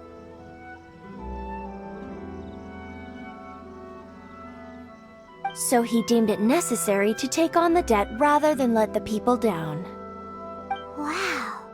Kurosawa was purchasing all the emergency provisions at his own expense. And no one ever appreciated what he did. They just complained and held him accountable. People's attitudes will always reflect their circumstances. In the face of hardship, nobody cares to think twice. If you ask me, had Kurosawa told everyone the truth about the supplies from the start, then there wouldn't be such a severe backlash now. Of course, I'm sure there would still have been some unrest. What he was doing was truly a thankless deed. As for why he chose to spend his own money on emergency provisions and never tell anyone, I'm still not too clear myself. If you're still curious, why don't you go ask him yourself? I see. That reminds me, it seems that his vision was recently confiscated. Most unfortunate. If he doesn't clear the debt on his name, he'll have no choice but to sell that sword that is so dear to him. Sword? What sword? Oh, didn't he tell you? He possesses a very valuable blade. He's carried it for years now. I've asked him about its origins. He told me that it was a gift from his father, that it was too precious to sell. In hindsight, I regret that I never made an offer on it. Everything has its price, at least that's what I think. Why don't you ask him about the sword yourself? Perhaps it'll even provide you with the answers you're looking for. Oh, but before you go, if you would kindly settle today's bill. But we didn't buy anything! Information is also a kind of commodity, wouldn't you agree? Don't worry, I won't charge much for information about Kurosawa. Nothing we ever discussed was explicitly confidential anyway. Oh, let me think. 2,000 mora should be a fair price. At least we now know where the emergency provisions were coming from. Plus, we found out that Kurosawa has a priceless sword in his possession. Let's go talk to Kurosawa again and see if he can remember anything.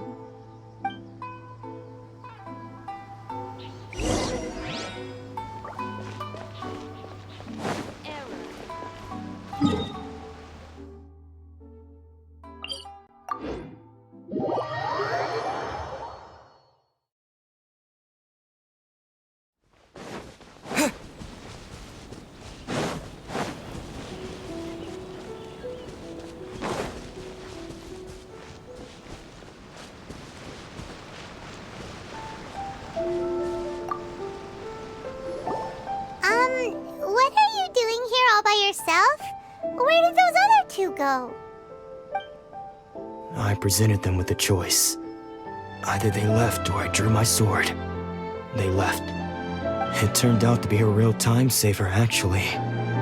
Perhaps I should start using it more often. Did you manage to track down the treasure hoarders? Everything I said was true, right?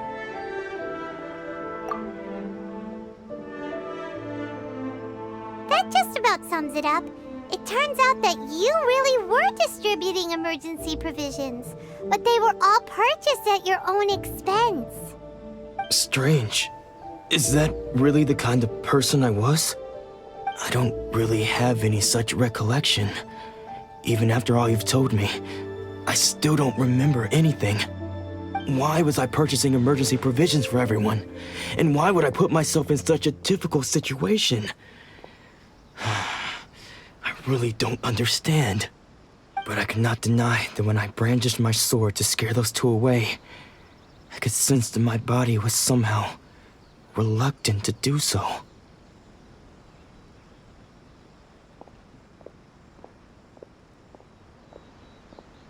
This sword was once wielded by my father. I remember once when I was young, I wanted to sneak out with the blade and show it off to the kids next door. My father ended up catching me in the act and scolded me severely. What did he say? I can't seem to remember that either. It would seem that I forgot many important things when my vision was taken from me. So many memories gone. Forever. No matter how hard I try to remember, all I can remember now is my father telling me that this blade bore his life's creed. Before he passed away, he placed the sword in my hands and said to me, "With this sword, you should..." Hey, if you look carefully, there seems to be some words engraved on the hilt. Can you recognize the words? Virtue and justice? Somehow those two words seem to explain everything now. Taking on seemingly endless debts to make others happy. I guess that must have been my greatest ambition after all. But what use of virtue and justice? I purchased the provisions for those in need. And look how things ended up. The Tenryo Commission seized my vision. And the very people I was so desperately trying to help refused to understand me. And the irony of all of it is, I somehow still felt sorry when threatening them with my blade. I'm incapable of being a good person, yet I'm equally unable to be bad. I don't know what to do with myself. Yet another troubled soul. When we get the chance, let's speak to Toma about Kurosawa's debt. The Yashiro Commission would surely help cover his expenses. In any case, we must never let him sell off that sword.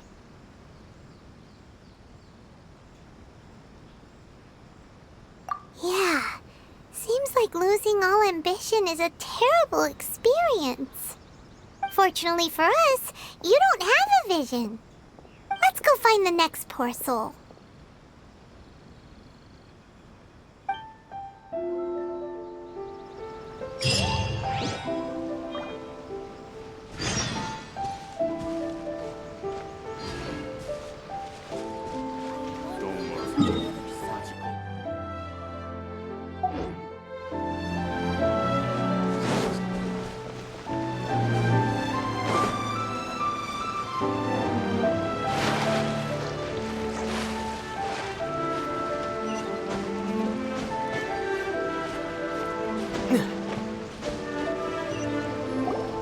The third person who had their vision taken is supposed to be a famous sword master around these parts. Paimon heard that he's the present-day master of Meikyo Shisui art. Sounds pretty impressive. This is his dojo. Luckily, there's some people around. Let's go talk to them. Nanako, don't worry. Sensei will be fine.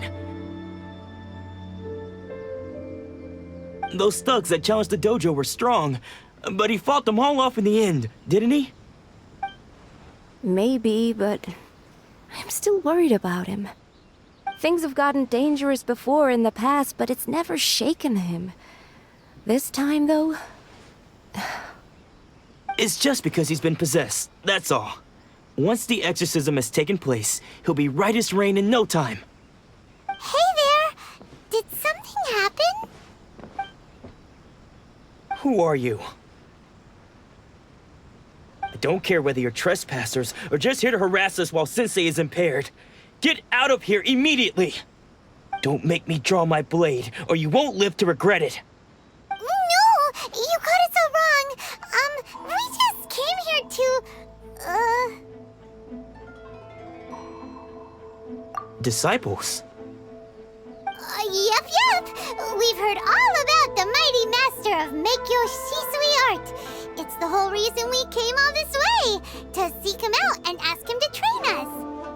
But then we got here and overheard you talking about how he got possessed or something?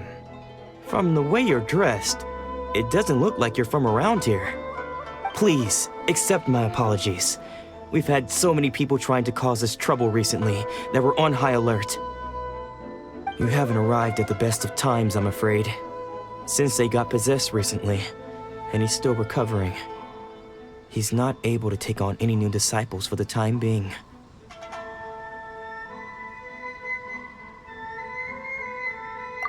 I see you are earnest in your pursuit. Okay, how about this? My fellow disciple Nanako and I will explain Sensei's situation to you in a little more detail. Then you can decide whether to stay or to leave. Sensei's name is Domon, a name I'm sure you've already heard. Though self-taught, he mastered the art of the sword to a high level. He then proceeded to defeat many other prominent sword masters, never losing a single fight. He once said that his goal was to become the best sword master in the world. And so, even while training us, he continued to hone his own art. His fervor truly inspired us, and we trained hard, determined to keep up with him. But then... Not long ago, Sensei had his vision taken away. He hasn't been the same since. He says the strangest things over and over, and he refuses to let us train. Junya and I have discussed it, and we both think that he's being possessed by an evil spirit. So we've asked the shrine maidens from the Grand Narukami Shrine to perform an exorcism. But if I'm honest, I still have my doubts over whether he'll completely recover. The Grand Narukami Shrine? What's that? You haven't heard of it? It's the largest shrine on Narukami Island. The head shrine maiden is reputed to have very close ties with the almighty Shogun herself. Not that we'd have any means of involving the head shrine maiden, of course. But even one of the ordinary shrine maidens from the Grand Narukami Shrine would have clear power and authority to perform an exorcism. So don't worry, Nanako. Sensei is going to be just fine. The exorcism will take place this evening. You're both more than welcome to come and watch if you're interested. So, losing your vision can cause possession? Guess we should come back this evening and see for ourselves.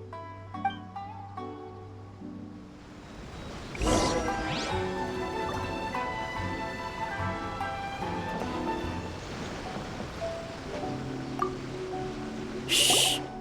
So you decided to come. It's a good thing you didn't arrive any earlier. You would have had to witness Sensei in one of his fits of madness. Just now, when Nanako was attending to him, she heard him whispering a few names to himself. When she asked him who the people were, he suddenly looked panic-stricken and pushed her away. It looked like he was in great distress. He was covering his ears and looking frantically around him with bloodshot eyes. All the while he kept calling those names. Some of them we knew, others we didn't recognize. But they all seemed to be the names of sword masters he had defeated in the past. One of them was Anzai. He used to be a fellow disciple of Sensei's, his senior, in fact. But Sensei defeated him in a duel many years ago, and he has been a wanderer ever since. Sensei wouldn't stop calling his name. Thankfully, the shrine maidens managed to subdue him, so the exorcism can finally continue. The ritual has now begun. All we can do is patiently await the result. Here's hoping Sensei will be back to his normal self very soon. Please, excuse me for a moment while I fetch some water. If he wakes up, he is sure to be thirsty.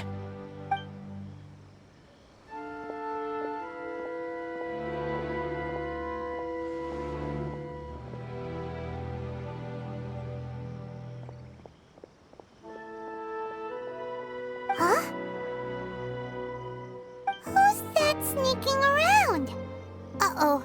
Could they be here to mess up the exorcism? We won't let them get away with it. Come on, let's go after them.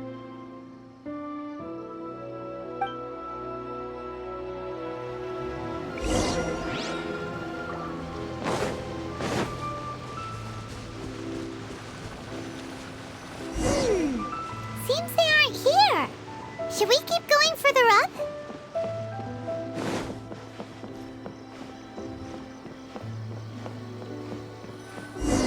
Is this definitely the right place? Let's look a little further up. What a pleasant surprise. I wouldn't mind staying here. Aha! Suspicious person sighted! That's gotta be him! How did you catch up with me so quickly? Are you sure you're Domon's disciples? You move even quicker than he does. Unless... I guess it's been a few years. Maybe his skills have improved again. Excuse me? We're the ones asking the questions here. First off, who are you? And what are you doing sneaking around these parts? You seem like bad news, mister! Bad news? I'll have you know I trained side by side with Domon back in the day, long before you ever showed up. I don't care to talk about that time anymore. But if you must know, I am Domon's senior. His senior? Wait, that means you must be... Anzai? Yes, that's me. Because I don't wish to see Domon or anyone else associated with him ever again. When we were young, we trained under the same sword master, studying Make-Yoshi Sui art together. I had begun training 5 years before him, and everyone looked up to me as a steady and dependable older disciple. Practitioners of Make-Yoshi Sui art seek to achieve stillness of mind, freedom from all agitation. So the majority of disciples are indifferent to rank and reward. I was no exception. But Domon was different.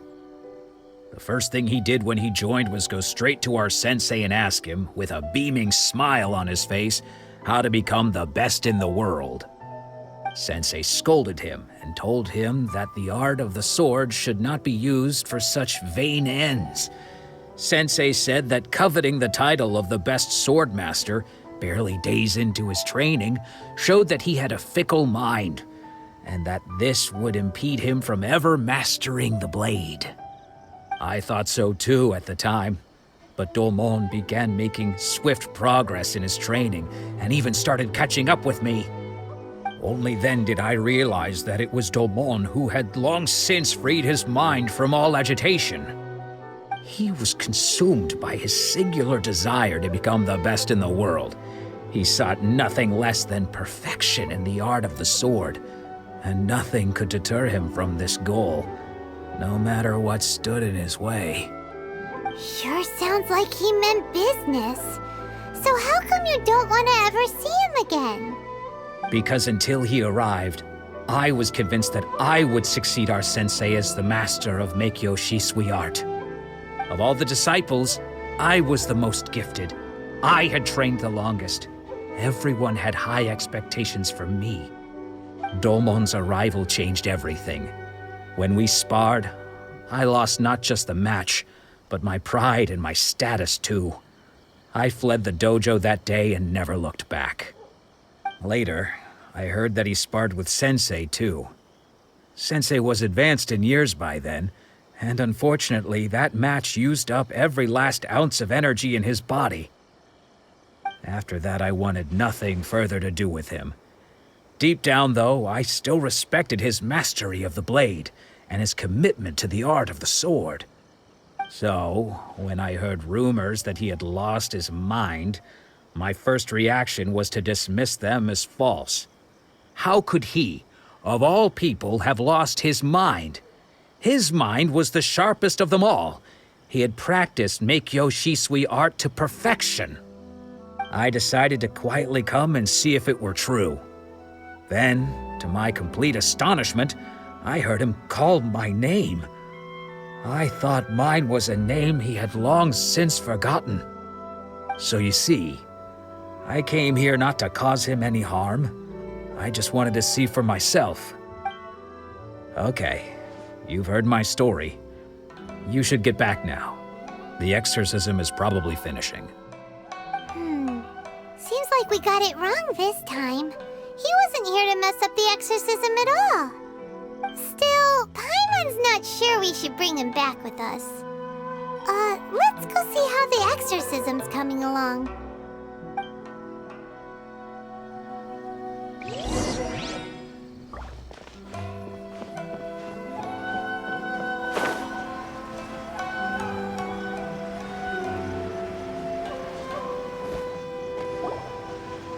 What?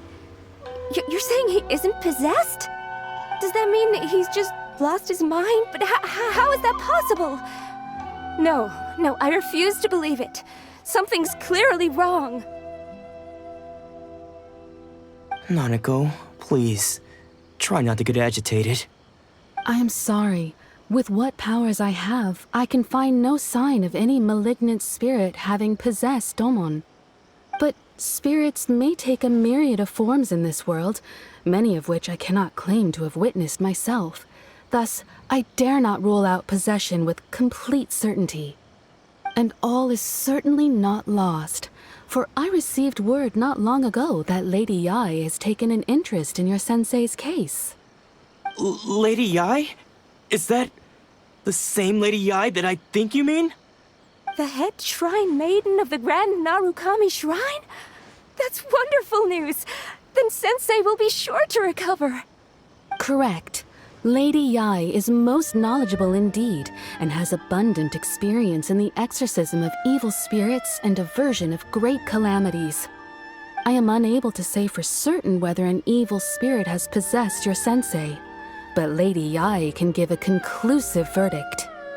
Excuse me, Miss Inagi, but I must ask, should we prepare a greeting gift for Lady Yai? That won't be necessary. All that is required of you is your timely arrival at the Grand Narukami Shrine. Lady Yai does not like to be kept waiting. I must leave now, but we will meet soon at the shrine. I wish Domon a full and speedy recovery. Who'd have thought Lady Yai herself would have taken notice of our sensei's case? Do you mean to say that Sensei isn't renowned enough to deserve Lady Yai's attention? No, that's not what I meant at all. You misunderstand me. I just mean this is Lady Yai, the head shrine maiden. She has direct and close contact with the almighty Shogun herself. Anyway, you should join us too, tomorrow.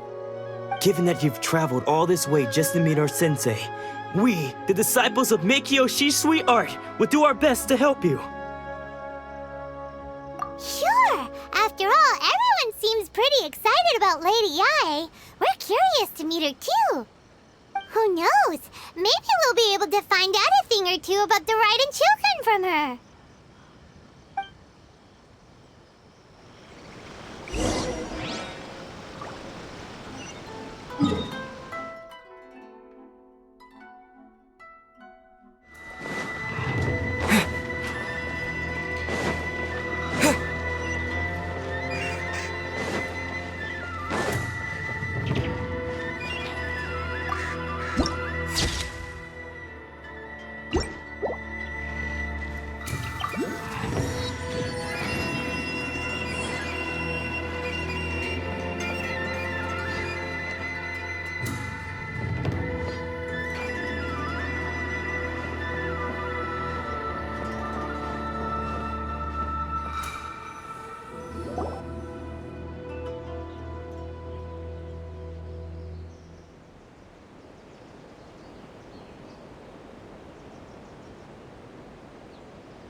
Do you think that's Lady Yai? Oh, no wonder Junya is so excited. She has a really striking presence. Also, is it just Paimon? Or did she look right at us just now? It was probably nothing. It's not like she's ever seen us before. Keep away. Keep away from me. I gave up the art of the sword. Please, let me go, I beg you. As you can see, Lady Yai, Domon has persisted in this state for some time now. He appears to see those who have lost to him in duels past, gathered all around him to persecute him. Lady Yai, it must be a possession, right? This is nothing like him at all. In the past, no matter what came his way, he would always face it with a confident smile. I'm sorry. It is clear to me that your sensei is not possessed by any evil spirit. But then does that mean he... Yes. This is a change in the person himself. Unable to cope with the tremendous pressure he was under, he suffered a spiritual collapse. With his wits impaired, he finally descended into madness. As one who is thrown into the sea, though he fights back desperately against his predicament, it does nothing to prevent his descent into the depths. As for what has triggered this change, I believe it must be the loss of his vision. For to be stripped of one's vision is to be stripped of one's ambition. Stripped of his ambition? But Lady Yai, even without his ambition, why should he suffer such a dramatic change? How does that explain his descent into madness? Your school practices Meikyo Shisui art, does it not? Stillness of mind, freedom from all agitation. What a fine notion that would be if any in this world could ever hope to achieve it. There was once one who claimed to be indifferent to rank and reward, and who fled enraged when defeated by his junior. And then there was an aged swordmaster who was aggrieved enough that he crossed blades with a disciple he himself had taught. Then, what of the one who crossed blades with his own sensei and beloved fellow disciple, and defeated them both? Can one truly remain unagitated, of still mind in moments such as these? Lady Yai, I'm not sure I understand. The path of the sword master is filled with twists and turns. It is no small undertaking to pursue the position of greatest swordmaster in the world. It requires one to take their sword firmly in both hands and cut down the hopes and dreams of others, even those of one's closest companions. Only a deep commitment to his ambition to become the best made it possible for him to rise above the pain of these encounters, to focus on the way ahead. When that ambition disappeared, he began to doubt himself. As he battled his growing anxiety, he slowly descended into the state you see him in now. Much like a certain fatally flawed friend of mine. Poor Sensei. To think he's been suffering so greatly. I'm sorry. It's all my fault. Father, Sensei, Anzai. That's enough. Huh? Isn't that Anzai? Where did he come from? Did he follow us the whole way here? Anzai, why are there two of you? Is that you or a ghost? You're here for revenge, aren't you? I knew it would come. I never should have. You're right to assume that my feelings towards you are far from kindly. But I didn't come here to settle a score. It's been so long now that I made peace with it years ago. You did nothing wrong that day. I couldn't face the humiliation. That's why I ran. I don't think most of the people you beat along the way would hold it against you. On the contrary, when you cut our ambitions short, we entrusted them to you, in the hopes that they might carry you further. Now I know that we can't place our hopes in you any longer, since you've been stripped of your ambitions too. But that is no reason to strip them of theirs. Follow the way of the sword all the way to the highest peak. You taught them that, didn't you? But what if one day, the same thing happens to them? I put everything I had into trying to become the best. But what if it was all a huge mistake right from the start? If there's a chance they'll end up like me one day, I'd rather they stay where they are now than go any further down this path. Have you asked them what they think? Sensei, after you rescued me from the hands of the pirates, I told myself I would follow in your footsteps for the rest of my days. I can't know whether I will suffer in my future as you do now. All I know is that here and now, in the present, I wish to continue. I want to keep going until the day that I can stand before everyone with my head held high and announce that I, like my sensei Domon before me, am a master of Meikyo Shisui art.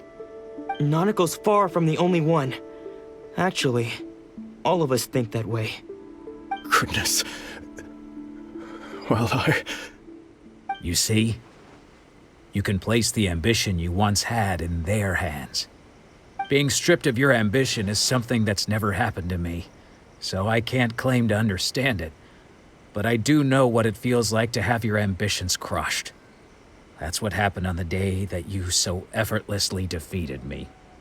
So, just as I once placed my ambitions onto you, it is time for you to release yours into their custody. You are not in the same position that I was. When I left, I had nothing to my name.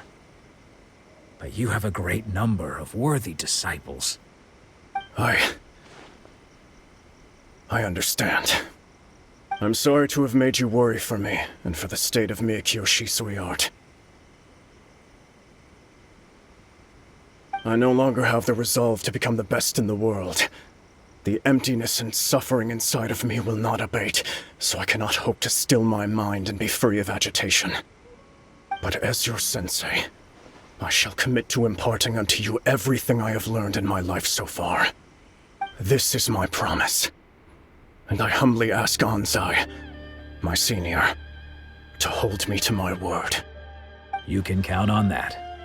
I'd be checking in on you occasionally anyway, just to make sure you hadn't lost your mind again. But I am now used to the life of a wanderer. I do not belong in the dojo anymore, so I will simply stop by once in a while to make sure you aren't cutting any corners with them. Well, don't just stand there staring at me.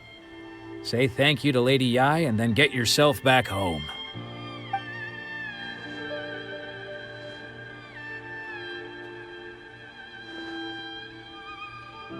So even though his ambition was taken away, his disciples can take it over on his behalf.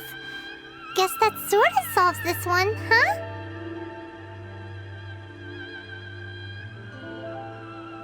Traveler, a moment, please. Lady Yai has some words for you. So, my intuition was correct. The wind that blows from afar carries fresh life to these shores. For us to meet now is premature. Nevertheless, you set foot on these islands at precisely the right moment.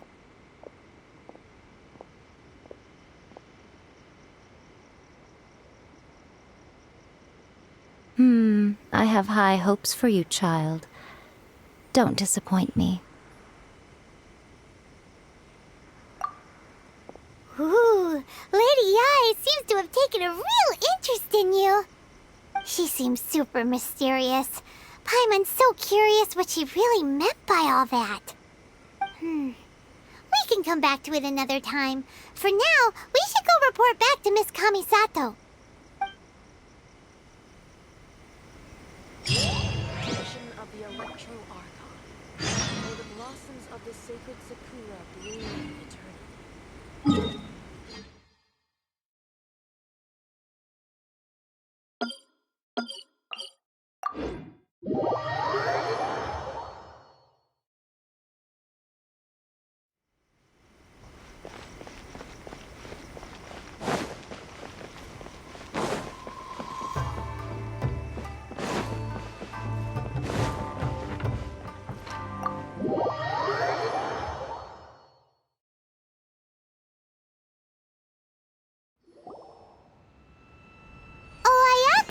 Guess who fulfilled all your wishes?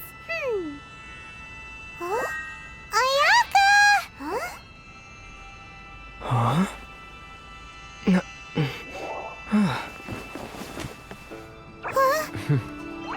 Huh?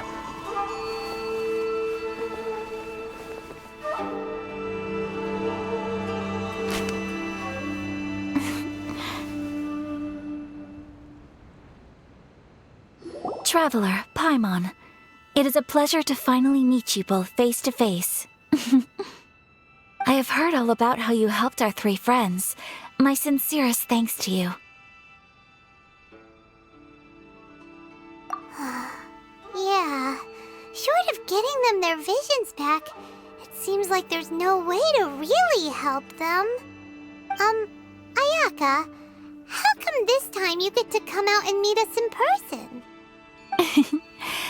Because now that you have done the 3 things I asked of you, I consider you to be my friends. As you will observe, I dispense with the screen for Toma also. Wait a second. But isn't Toma your, servant? Paimon's happy to help and all, but Paimon sure as heck did not sign up to be a servant. Oh. Paimon, you are most entertaining. Toma is first and foremost my friend, and was so before he ever became my attendant. Oh, okay then. Ayaka, you seem pretty different out in the open compared to how you are behind the screen. Alright, we can be friends. Thank you both kindly. Back to the matter at hand. You have now witnessed the pain of those deprived of their visions. What are your feelings on what you have seen?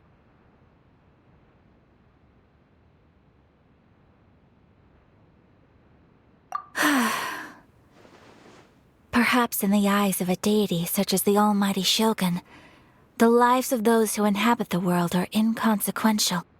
Thunders roar, lightnings flash, the winds assault, and the rains descent. All these things take place with no regard for the feelings of the common people. But I believe that surely you understand what they must endure.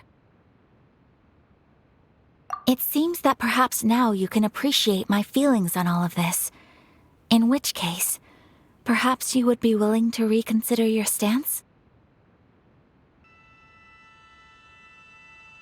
You will? Really?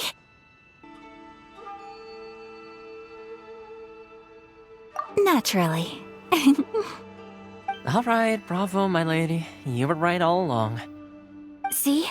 I told you he wouldn't reject them. I'd placed my trust in the right person after all. Now then, given that the remainder of our discussion pertains to matters of a more confidential nature, perhaps we could move to the Komori Tea House? We ought not to involve other members of the Yashiro Commission.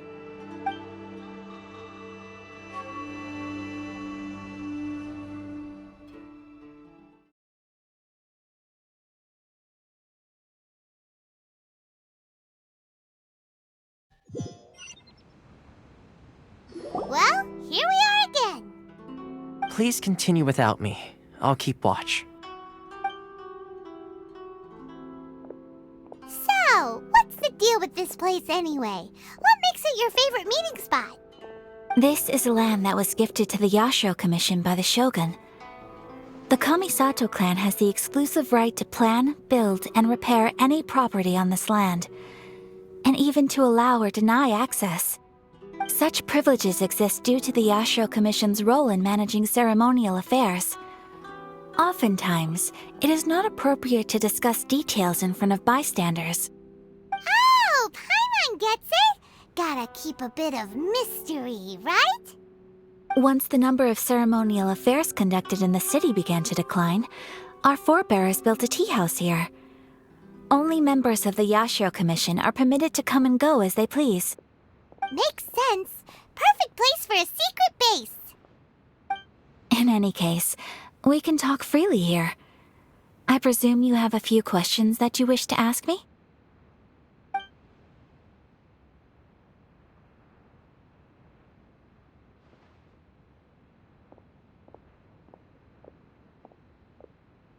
Of course.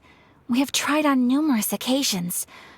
Unfortunately, each time a proposal to repeal the decree arrives at Tenshukaku, it is promptly vetoed by both the Tenryou Commission and the Kanjo Commission, and subsequently scrapped.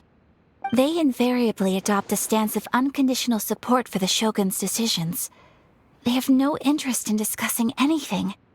It almost makes one wonder whether they had a hand in the Shogun's sudden decision to issue the Vision Hunt decree.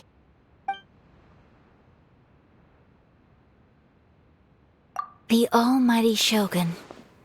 I've seen her on but only a few occasions, most of them formal ceremonies. She inspires awe, commands respect, and exudes a sense of absolute authority. But as I recall, there was something else about her that struck me even more deeply.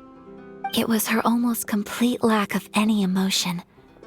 In that sense, she appeared to me to be less of a ruler and more of, well, an executive official, I suppose. Focused exclusively on her single goal of implementing eternity, acting accordingly without feeling. The issue is this. For the vast majority of people, the Vision Hunt decree is something that has no implications whatsoever.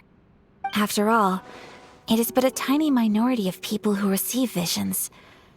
Moreover, it is not unknown for visions to spark jealousy in others.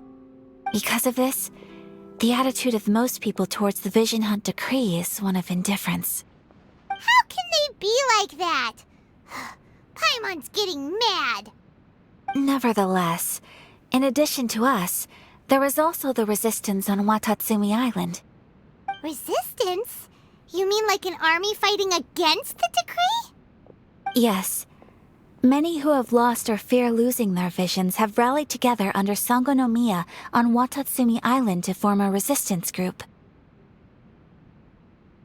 To say a little more about Sangonomiya, historically, there has always been some conflict between them and the shogunate of Narukami Island due to their different belief systems. But I do wonder whether there may be some other agenda behind their resistance movement, beyond merely fighting the Vision Hunt decree. Ooh, Paimon has a question though. Oh? What would you like to know, Paimon? Have you got a plan yet to fight the Vision Hunt decree? To be honest, we do not. What? Please, do not forget that challenging the Vision Hunt decree is tantamount to challenging a deity. Coming to terms with that is already a difficult step to take. So what are we gonna do? Well, for the moment, all we can do is try and reduce the harm that is being caused by this decree. For example, by providing vision bearers with safe refuge, or manufacturing counterfeit visions for them as a contingency measure. You're telling Paimon that there are people out there who can make fake visions? Don't underestimate the talents of the craftspeople in Hanamizaka. To the naked eye, their counterfeits are indistinguishable from the genuine article. The problem we are facing right now is that Master Masakatsu, who was providing us with counterfeit visions, has recently been arrested by the Tenryou Commission. Darn! So they found out about it? Ugh. Yes. We knew it was not a long-term solution, and that it was only a matter of time before it would be exposed. But we cannot simply abandon Master Masakatsu. Exactly. I feel the same way. But given mine and Toma's identities as part of the Yashiro Commission, breaking him out of prison would risk dragging down the reputation of the entire Kamisato clan should we be caught. That would only serve to cast suspicion on any future activity we might seek to attempt. By no means do we intend to place the burden of such a task on your shoulders alone. When you are ready, go to Hanamizaka and look for a fireworks shop run by the Nagonohara family. There, you will find someone who can help you.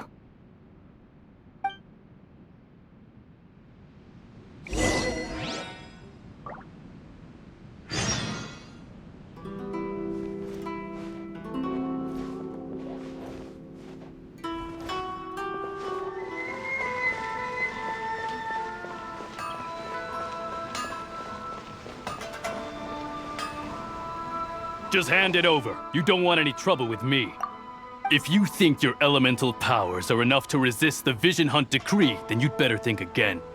Believe me, you're not the first of your kind we've encountered, and we've seen the same unpleasant outcome time after time. You'd best save yourself the trouble. Can't you make an exception? I just got this vision. I won't even use it, I promise. So this is the Vision Hunt decree in action, huh? We can't just sit around and watch things unfold, can we? Psst! Hey, wait! Huh? There's someone trying to get our attention. Come on, this way. What's going on? Can't you see we need to go help? Shh, quiet. Just sit tight and watch for a moment. Hey, this isn't right, you know. Just because you don't have a vision doesn't mean you can sit back and watch others in trouble. Huh? Hey, wait! You do have a vision! Shh! If you don't keep your voice down, I won't have one much longer. All right. Here, take it. Wise choice. All right, let's go. What should we do now? He's already given up his vision. Doesn't he know what could happen to him after losing it? This is your fault. You're the one who stopped us from interfering. Many thanks, Miss Euthymia. If you hadn't swapped me a fake just now, I'm sure I would have lost it. No worries. You put on quite the convincing performance. Oh, so that's what's going on here. And to think Paimon was about to unleash Paimonial wrath on Miss Euthymia. Sorry about that. Think nothing of it. I could tell from your reaction we were on the same side. You just didn't know it, you know? Oh, right. Allow me to introduce myself. I'm Euthymia, the current owner of Naganohara Fireworks. It ain't much, but it's honest work. Great to meet ya. Practically everyone on Hanamizaka knows Euthymia. She's the queen of the summer festival. Without her and her fireworks, summer on Narukami Island just wouldn't be the same. Whoa, that's quite the introduction. Paimon loves fireworks. It's nice to meet you. Stop it, Hanjiro. You'll embarrass me. As for thanking me, you'd be better off thanking Master Masakatsu. He's the one that gave me the fake visions in the first place. His handiwork allowed me to keep my own vision. Whew, I can't even imagine trying to run the business without it. Ugh. Yes, Master Masakatsu is a good man. It's too bad good people seldom get the recognition they deserve. Master Masakatsu? Huh? Do you guys know him too?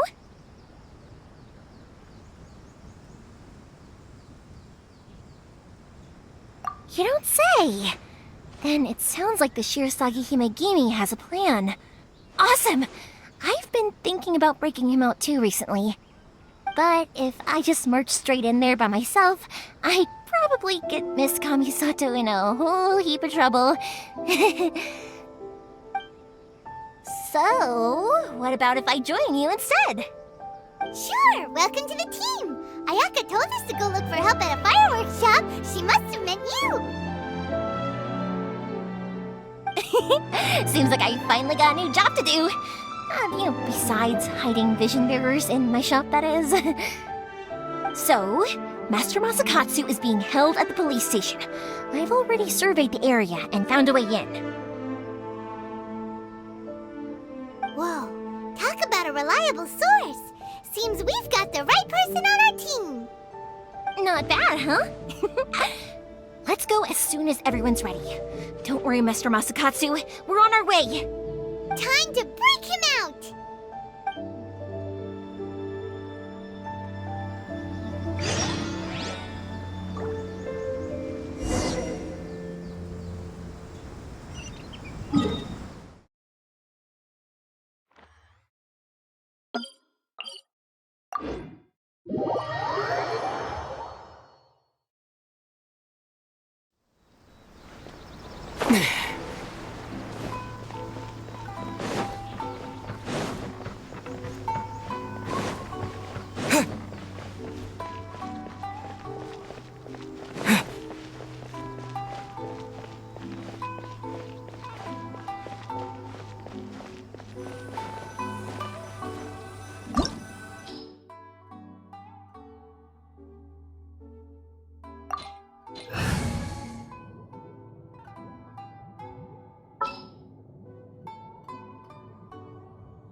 I can't wait any longer!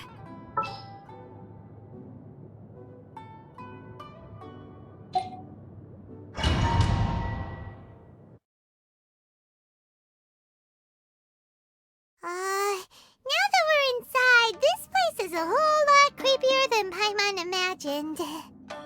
Come on, this way. As long as we stay quiet, we've got a good chance. I certainly wouldn't want to end up locked away in here. Let's find Master Masakatsu and get out of here.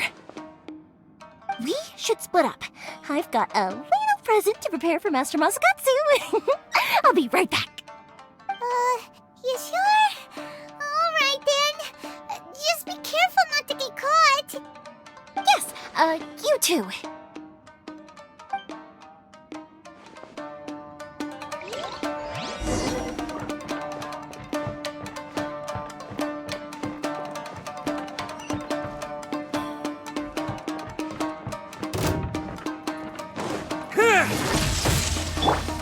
This moment will be frozen in time. Cool it!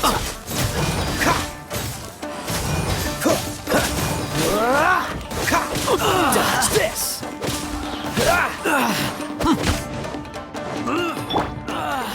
Gather!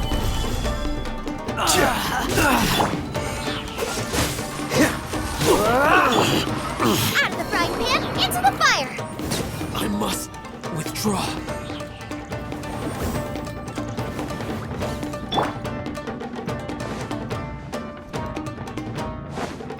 Talk about a big door! Seems we need to collect something shaped like Magatama in order to open it.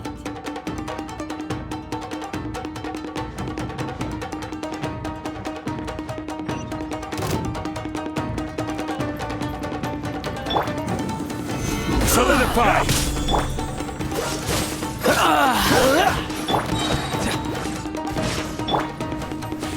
Don't get frostbite. Freeze! Lightning flash! Watch your step! Cool it! Show me what you've got! I will have order!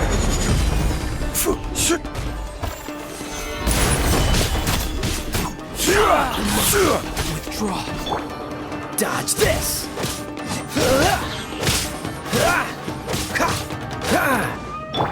Take this!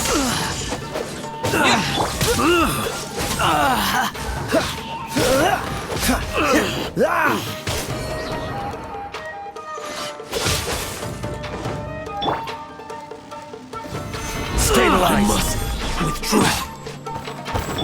Freeze.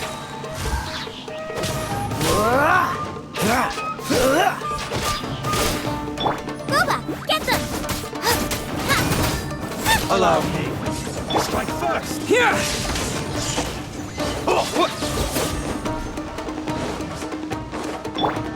Dodge this.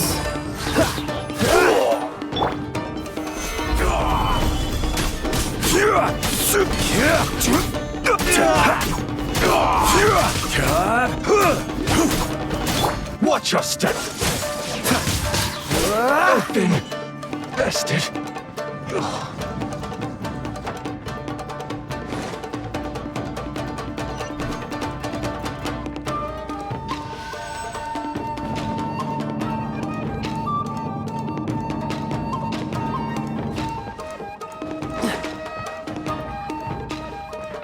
Battle formation!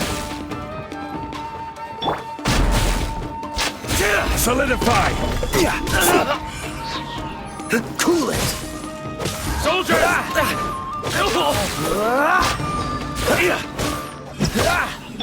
Nice and spicy!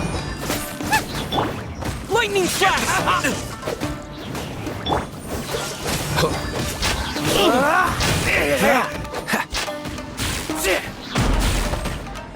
Soldiers, quick!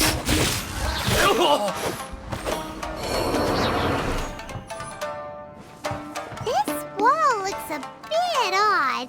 Maybe there's some special trick to it.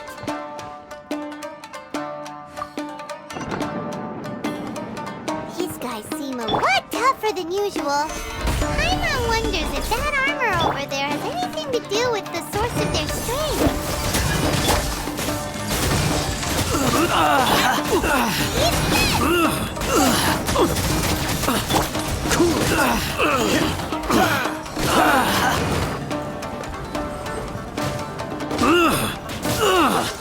I must withdraw.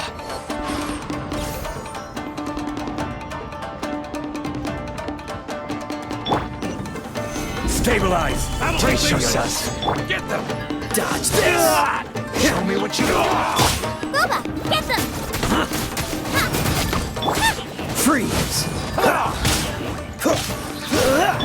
Order guide you! Solidify! Soldiers! Don't hold back! Cool it. Allow me to strike first! I dare you! Don't get frostbite. Watch your step!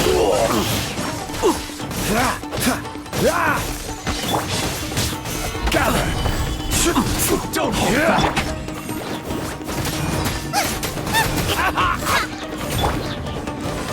Allow me to strike first! Soldiers, quick!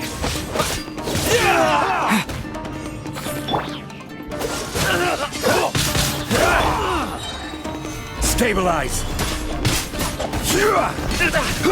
This is order! I dare you! Freeze!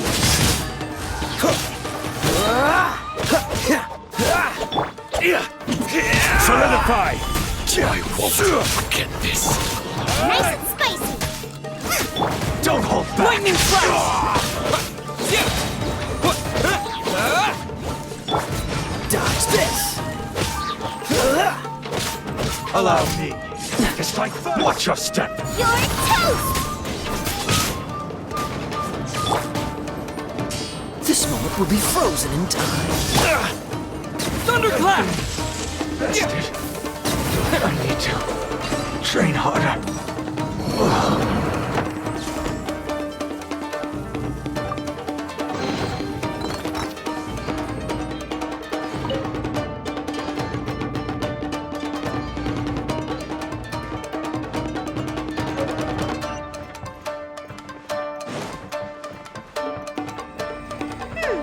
Doesn't that Magatama shape look pretty similar to the grooves on the door over there?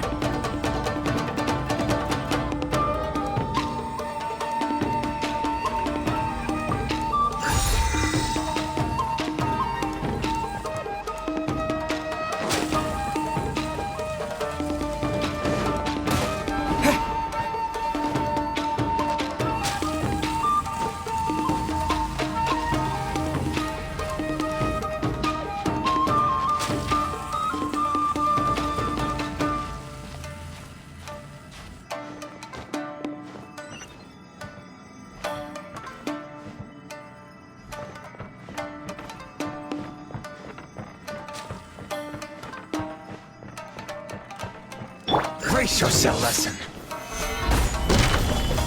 Show me what you've got! Here! Don't hold back! Out of the frying pan, into the fire!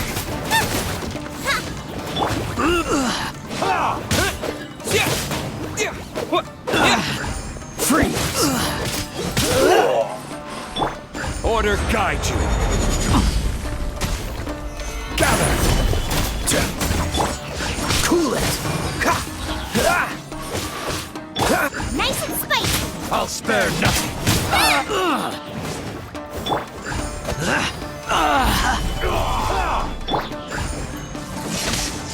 I dare you! Freeze! Allow so me. sorry. It's like first! Watch your step! Get them! Lightning flash! Don't hold back! I must draw.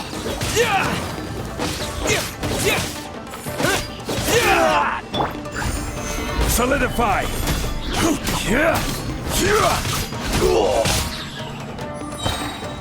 I will have order!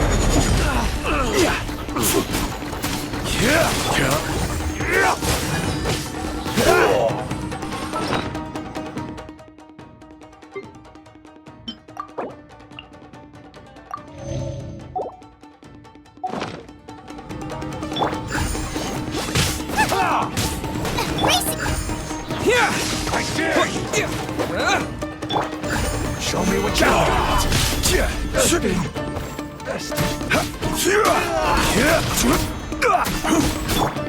Cool it! Allow me! It's like first! Freeze! Don't hold back! I need to train harder.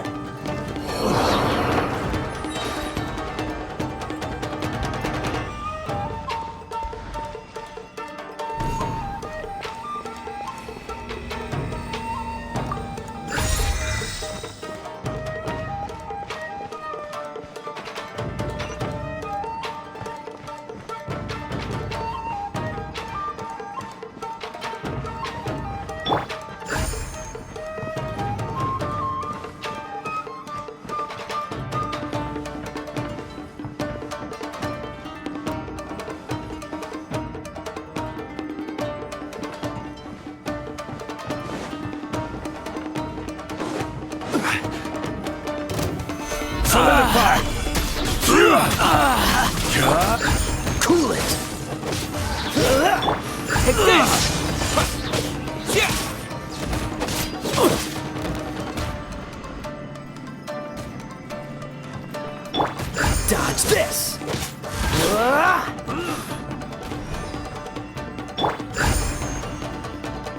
Lightning Slash!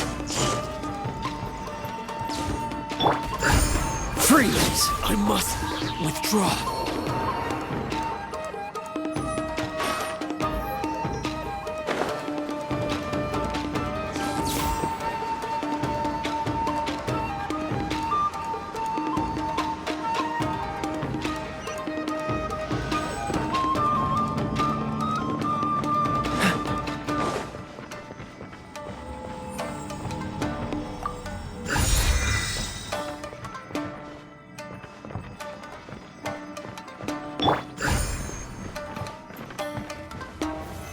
Stabilize!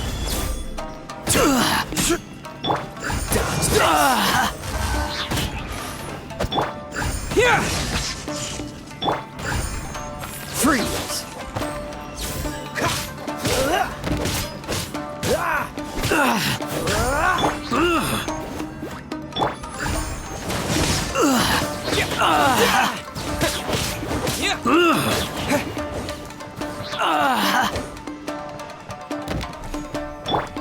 Dodge this! I must withdraw.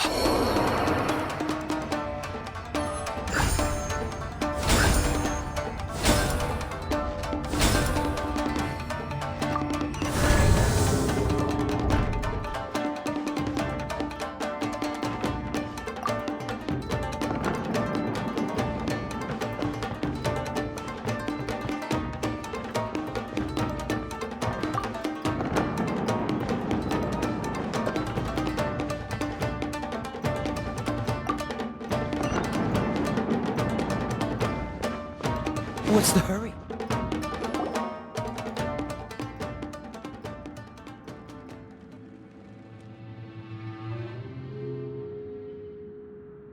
Shh! Quick! Hide! Look over there. That must be Master Masakatsu. Did you really think that little trick of yours could fool us? Locking you up was just the beginning. No! Oh no! Those Tenryou Commission brutes are torturing him! If we don't come up with a way to break him out fast, then... Huh? Yoimiya, when did you get back here?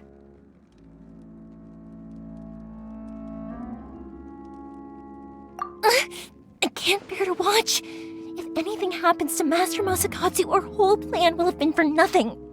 Hey, you there! What are you doing? Ma'am. We were just teaching him a little lesson, that's all. Huh? Who's that? That's Kujo Sara, adopted daughter of the Kujo clan of the Tenryou Commission. She's also a general in the Shogun's army. What's she doing here? Make way, let me have a look at him.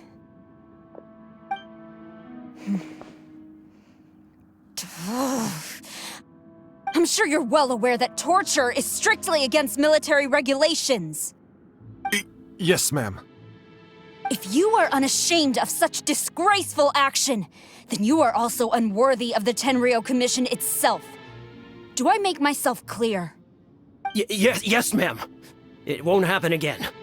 Paimon sure wouldn't want to get on her bad side. Hey, this is our chance. Let's move while they aren't watching Master Masakatsu. Yoimiya, are you sure now's the right time? Who is that? Quick, go and investigate. Yes, ma'am. They're coming! Quick, hide! Sorry. I didn't mean to. Don't worry, I've got us covered. Time for my little present.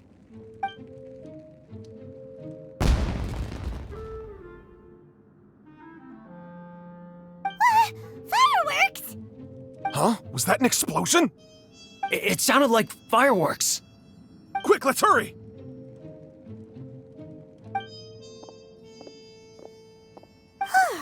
The fireworks were enough to distract them. Maybe more than enough. Fireworks aren't just for festivals, you know.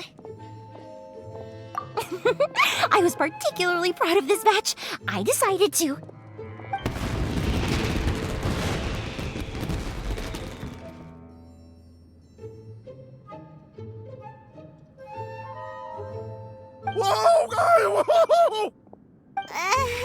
Euthymia, this is turning into a bit of a fireworks display. Well, fireworks are my craft after all. Every batch has to be spectacular.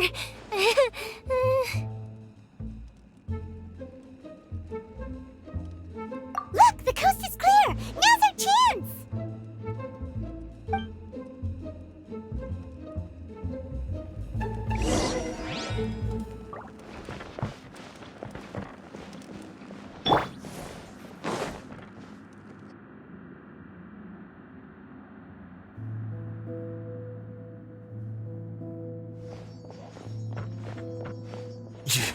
Euthymia, is that you? Master Masakatsu! Sorry we took so long. Oh, those awful guards. Come on! We've got no time to lose! They could be back any minute!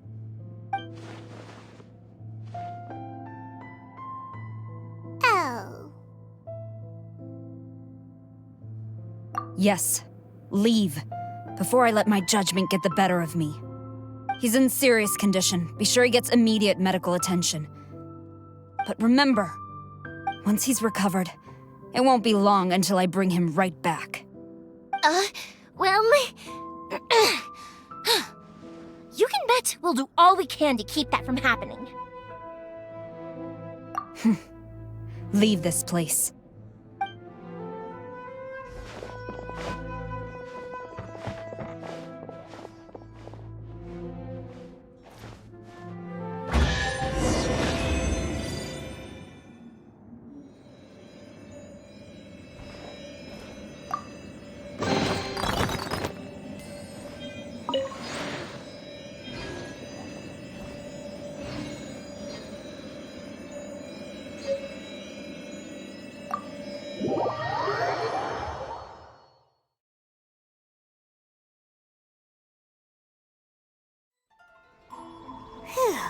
We're finally out of that creepy place. Yes. Finally, I've made it out of there. Master Masakatsu, how do you feel? Can you hold on? Don't worry. I think I can make it to the infirmary without keeling over. Thank you. All of you. I'll take him to get treated. I'll treat you to a round of drinks once this is all over. Don't worry about us. Just take care of Master Masakatsu.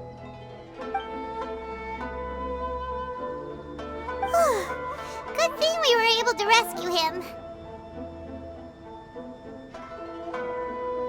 Right, Kujusara. Do you think she was making up for how the guards were treating him? It seems as though there are some okay people among the ranks of the Tenryou Commission. Though Paimon would never agree with their actions in the Vision Hunt Decree, of course. How about we go tell Ayaka and the others the good news?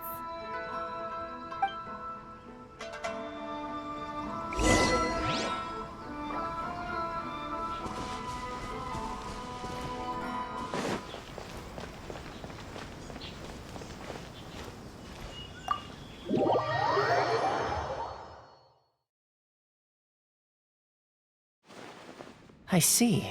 So Kujo-Sara stayed her hand. It would appear she still has some honor to her. I wonder if we should try establishing contact with her. Perhaps we could coax out some information. Unlikely. Don't forget, Kujo-Sara is also carrying out the Vision Hunt Decree. She obeys the orders of the Raiden Shogun without question. In her eyes, Master Masakatsu is of no threat to the decree. This is why she was so willing to allow his escape. If our true motives were ever divulged, she would act against us without a second thought. True. Though if you ask me, Master Masakatsu's release is an unexpected blessing. We are now one step closer to victory.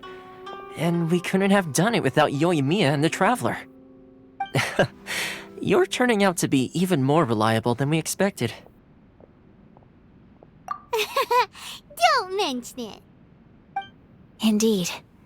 Things may have turned out very differently this time without the help of the Traveler. But if we wish to mount any sizable resistance against the Vision Hunt Decree, there is still much to be done.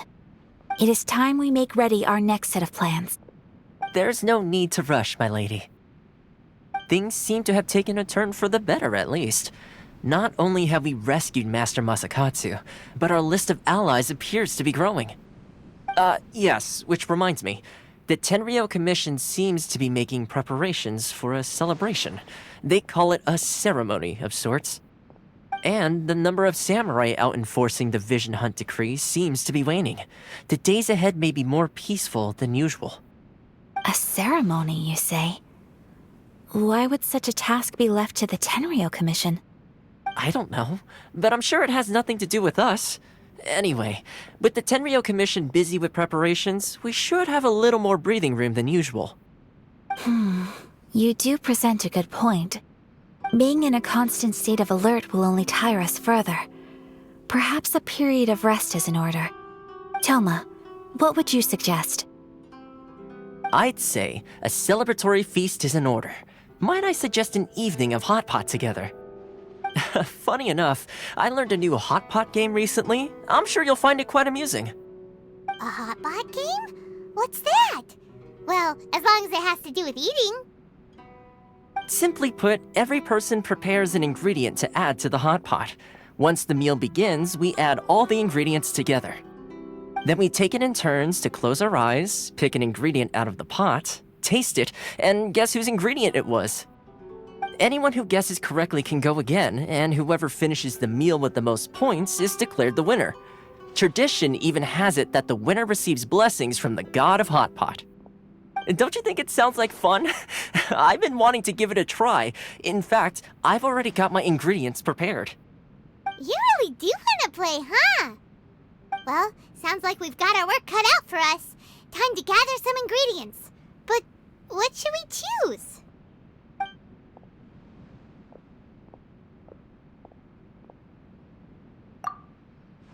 Let's see what we've got here. Fresh fish fillets, shrimp, bamboo shoots. Nice! You can't go wrong with these. Paimon can't wait.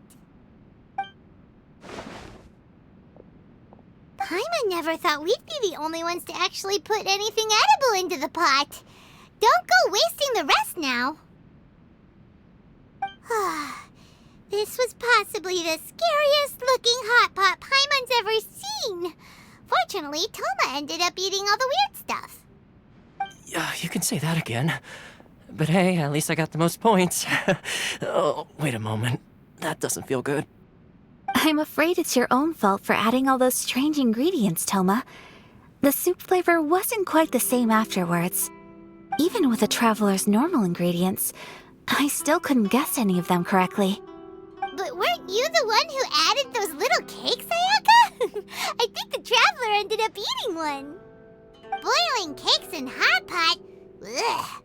Think of the texture. I must apologize. To be perfectly honest, I thought the cakes would be a tasty addition. Uh-oh. I'm definitely not okay. I need to lie down. I feel like a new man. You know, Toma, all you had to do was guess wrong on purpose and it would have been someone else's turn. Talk about being competitive. Guess I've been feeling unlucky recently and wanted the god of hot pot's blessing. Perhaps I did get a little carried away. Still, I couldn't be beaten at my own game first time around. I think my luck has already taken a turn for the better. I can sense it. So without further ado, I hereby declare that the winner of today's Hot Pot Challenge is... me. Oh, brother. Good effort, team. Another important job taken care of. Next on the agenda, some well-earned rest and relaxation. Yes. If the Tenryou Commission truly is as busy with preparations as Toma claims, then some rest would be a welcome change of pace. And with the extra time, there are some other matters I wish to attend to. Let's all take some much-needed time off. After a few days' rest, we'll reconvene at the Komori Tea House and discuss our next operation. Downtime is hard to come by these days, so be sure to make the most of it. I'll tidy things up here and start thinking about our ingredients for our next round. There's gonna be a sequel? Sure, why not? We should play again now that everyone knows the rules. I'll see you all later. Bye, Toma! Seems we won't need to be visiting the Komori tea house for a while. Why don't we go explore some other places?